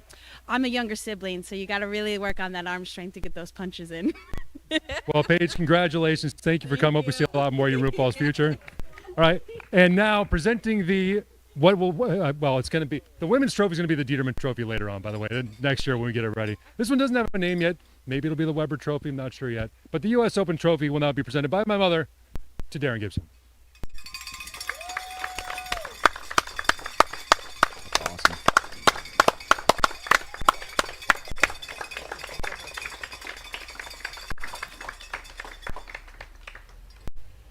All right, so I have a lot of thank yous. I'm going to try to get through them very quickly. First and foremost, Susan Willis and Andy Miller, who have been allowing their house to be beat up for many years. Mom for 25 and Andy for 15, 12, yeah. And there are so many reasons for them to say, no, we're not doing this anymore. And they keep saying, no, let's do this again. So thank you very much. Oh, yes. This was the last one, everybody. But let's give it up for Mom and Andy, everybody. All right, now I'm going to let some graphics do a lot more of the talking here, but I want to thank my wife, who is not a fan of being on camera. So Erin Willis, the First Lady of Roofball, we can give it up for her. Beth Willis, who's not here today, who is the all-time sideline reporter. She sings the anthem. She also brought about half of the early Roofball players in. Let's give it up for Beth. Derek Weber, the GOAT, 13-time champion, I'm sure is going to say this whole thing was illegitimate. Let's give it up for Derek playing golf today. He'll be back soon. And Buddy Emmons, the self-declared but universally acclaimed sexiest man in Roofball or RFA Cup champion, and one of the earliest believers in the future of Roofball. Thank you, Buddy. Our talent desk, we got Travis Demers, who is now way too big of a deal to be doing this, but he's still sitting in that chair. He's been doing commentary since 2008. Rob Salisky's been doing it since 2008. So has Lauren Wirtz. And actually, yeah, I screwed this up, got it backwards. Let's thank Michelangelo, who made one of the greatest Roofball documentary of all time. Yes, yes. Coach Doug, who did my first media interview earlier this year. It was a great time. He was a quick early adopter of Roofball. John McConnell back in the booth to put all this together. Slice Fire Productions, thanks to him. Bobby Pilata, who's in the garage right now, who put together the RFA Cup and the World Championships this year. Melissa Salisky, who for the second time this year is making beautiful pictures with her camera. Yeah. And Kevin Berry, our ref, who made a lot of people angry today, which is exactly what refs are supposed to do. And once again, quickly through our announcers, most of whom are at the desk right now. Chris Johnson for being our sideline guy. Give it up for Chris. Matty Azar, who's not here today, who's also been doing commentary since 2008. Thank you to him. I don't know what's next because I'm not a talent. I'm playing totally out of position. Well, no, we had a couple more thank yous. I swear I'm trying to mow through them as fast as I can. All the organizers, the Yak Group, and Anthony Domino, who put together the Yak Tournament in New Jersey, Ann Irvine, Brian Andre, Taylor Evans, Bree Martin, who gave us their house and so much of their time setting up the Michigan tournament. Nate Roner was here today, who set up the San Diego tournament. Buddy Emmons, who let us beat up his house just a week ago. And then some of our key sponsors. Wilson gave us some footballs. Give it up to Wilson. Those are some great footballs. Yeah, thank you for that. Awesome footballs. Awesome. Taffy Stream, brand new, our presenting sponsor today, who they're supposed to have a banner. Sorry that it didn't happen, Mark, but appreciate your support. Fire Dog Productions, owned by Mike Verkest, who sponsored 2 of the tournaments this year. And all year long Canby Trophy and Awards for being our trophy sponsor. It's been great. I've been walking into their building, saying that it never has been before. Thank you to all those guys. Thank you to Big Cat for your support. Thank you to the folks who are here today. Thank you to Michelangelo. Yep. Thank you to Barstool. And now I will at last toss it back over to the desk for final thoughts. Adam, I don't know how this could have gone any better in your wildest imaginations, but Roofball is here. It is here to stay, and nobody gives Adam enough credit because he's the one doing a lot of talking. None of us would be here. None of this would be happening if it wasn't for Adam and his vision of Roofball.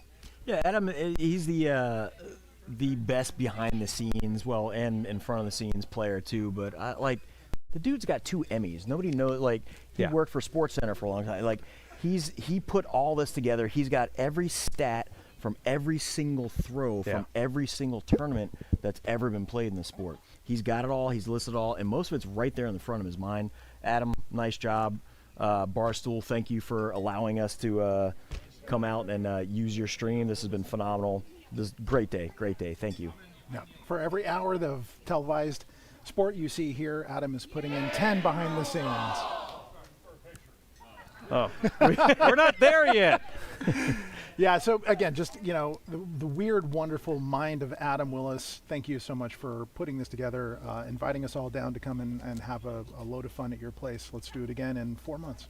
That'll wrap things up for us, not just for today's event, but the historic 2023 Roofball season, guys. It was great to work with you as always. He's Lauren Wirtz. He's Rob Saliski. I'm Travis Demers. One more thing before we go. This is a Roofball tradition that dates back to the 2007 U.S. Open. Thanks for watching, and we'll see you for more Roofball in 2024.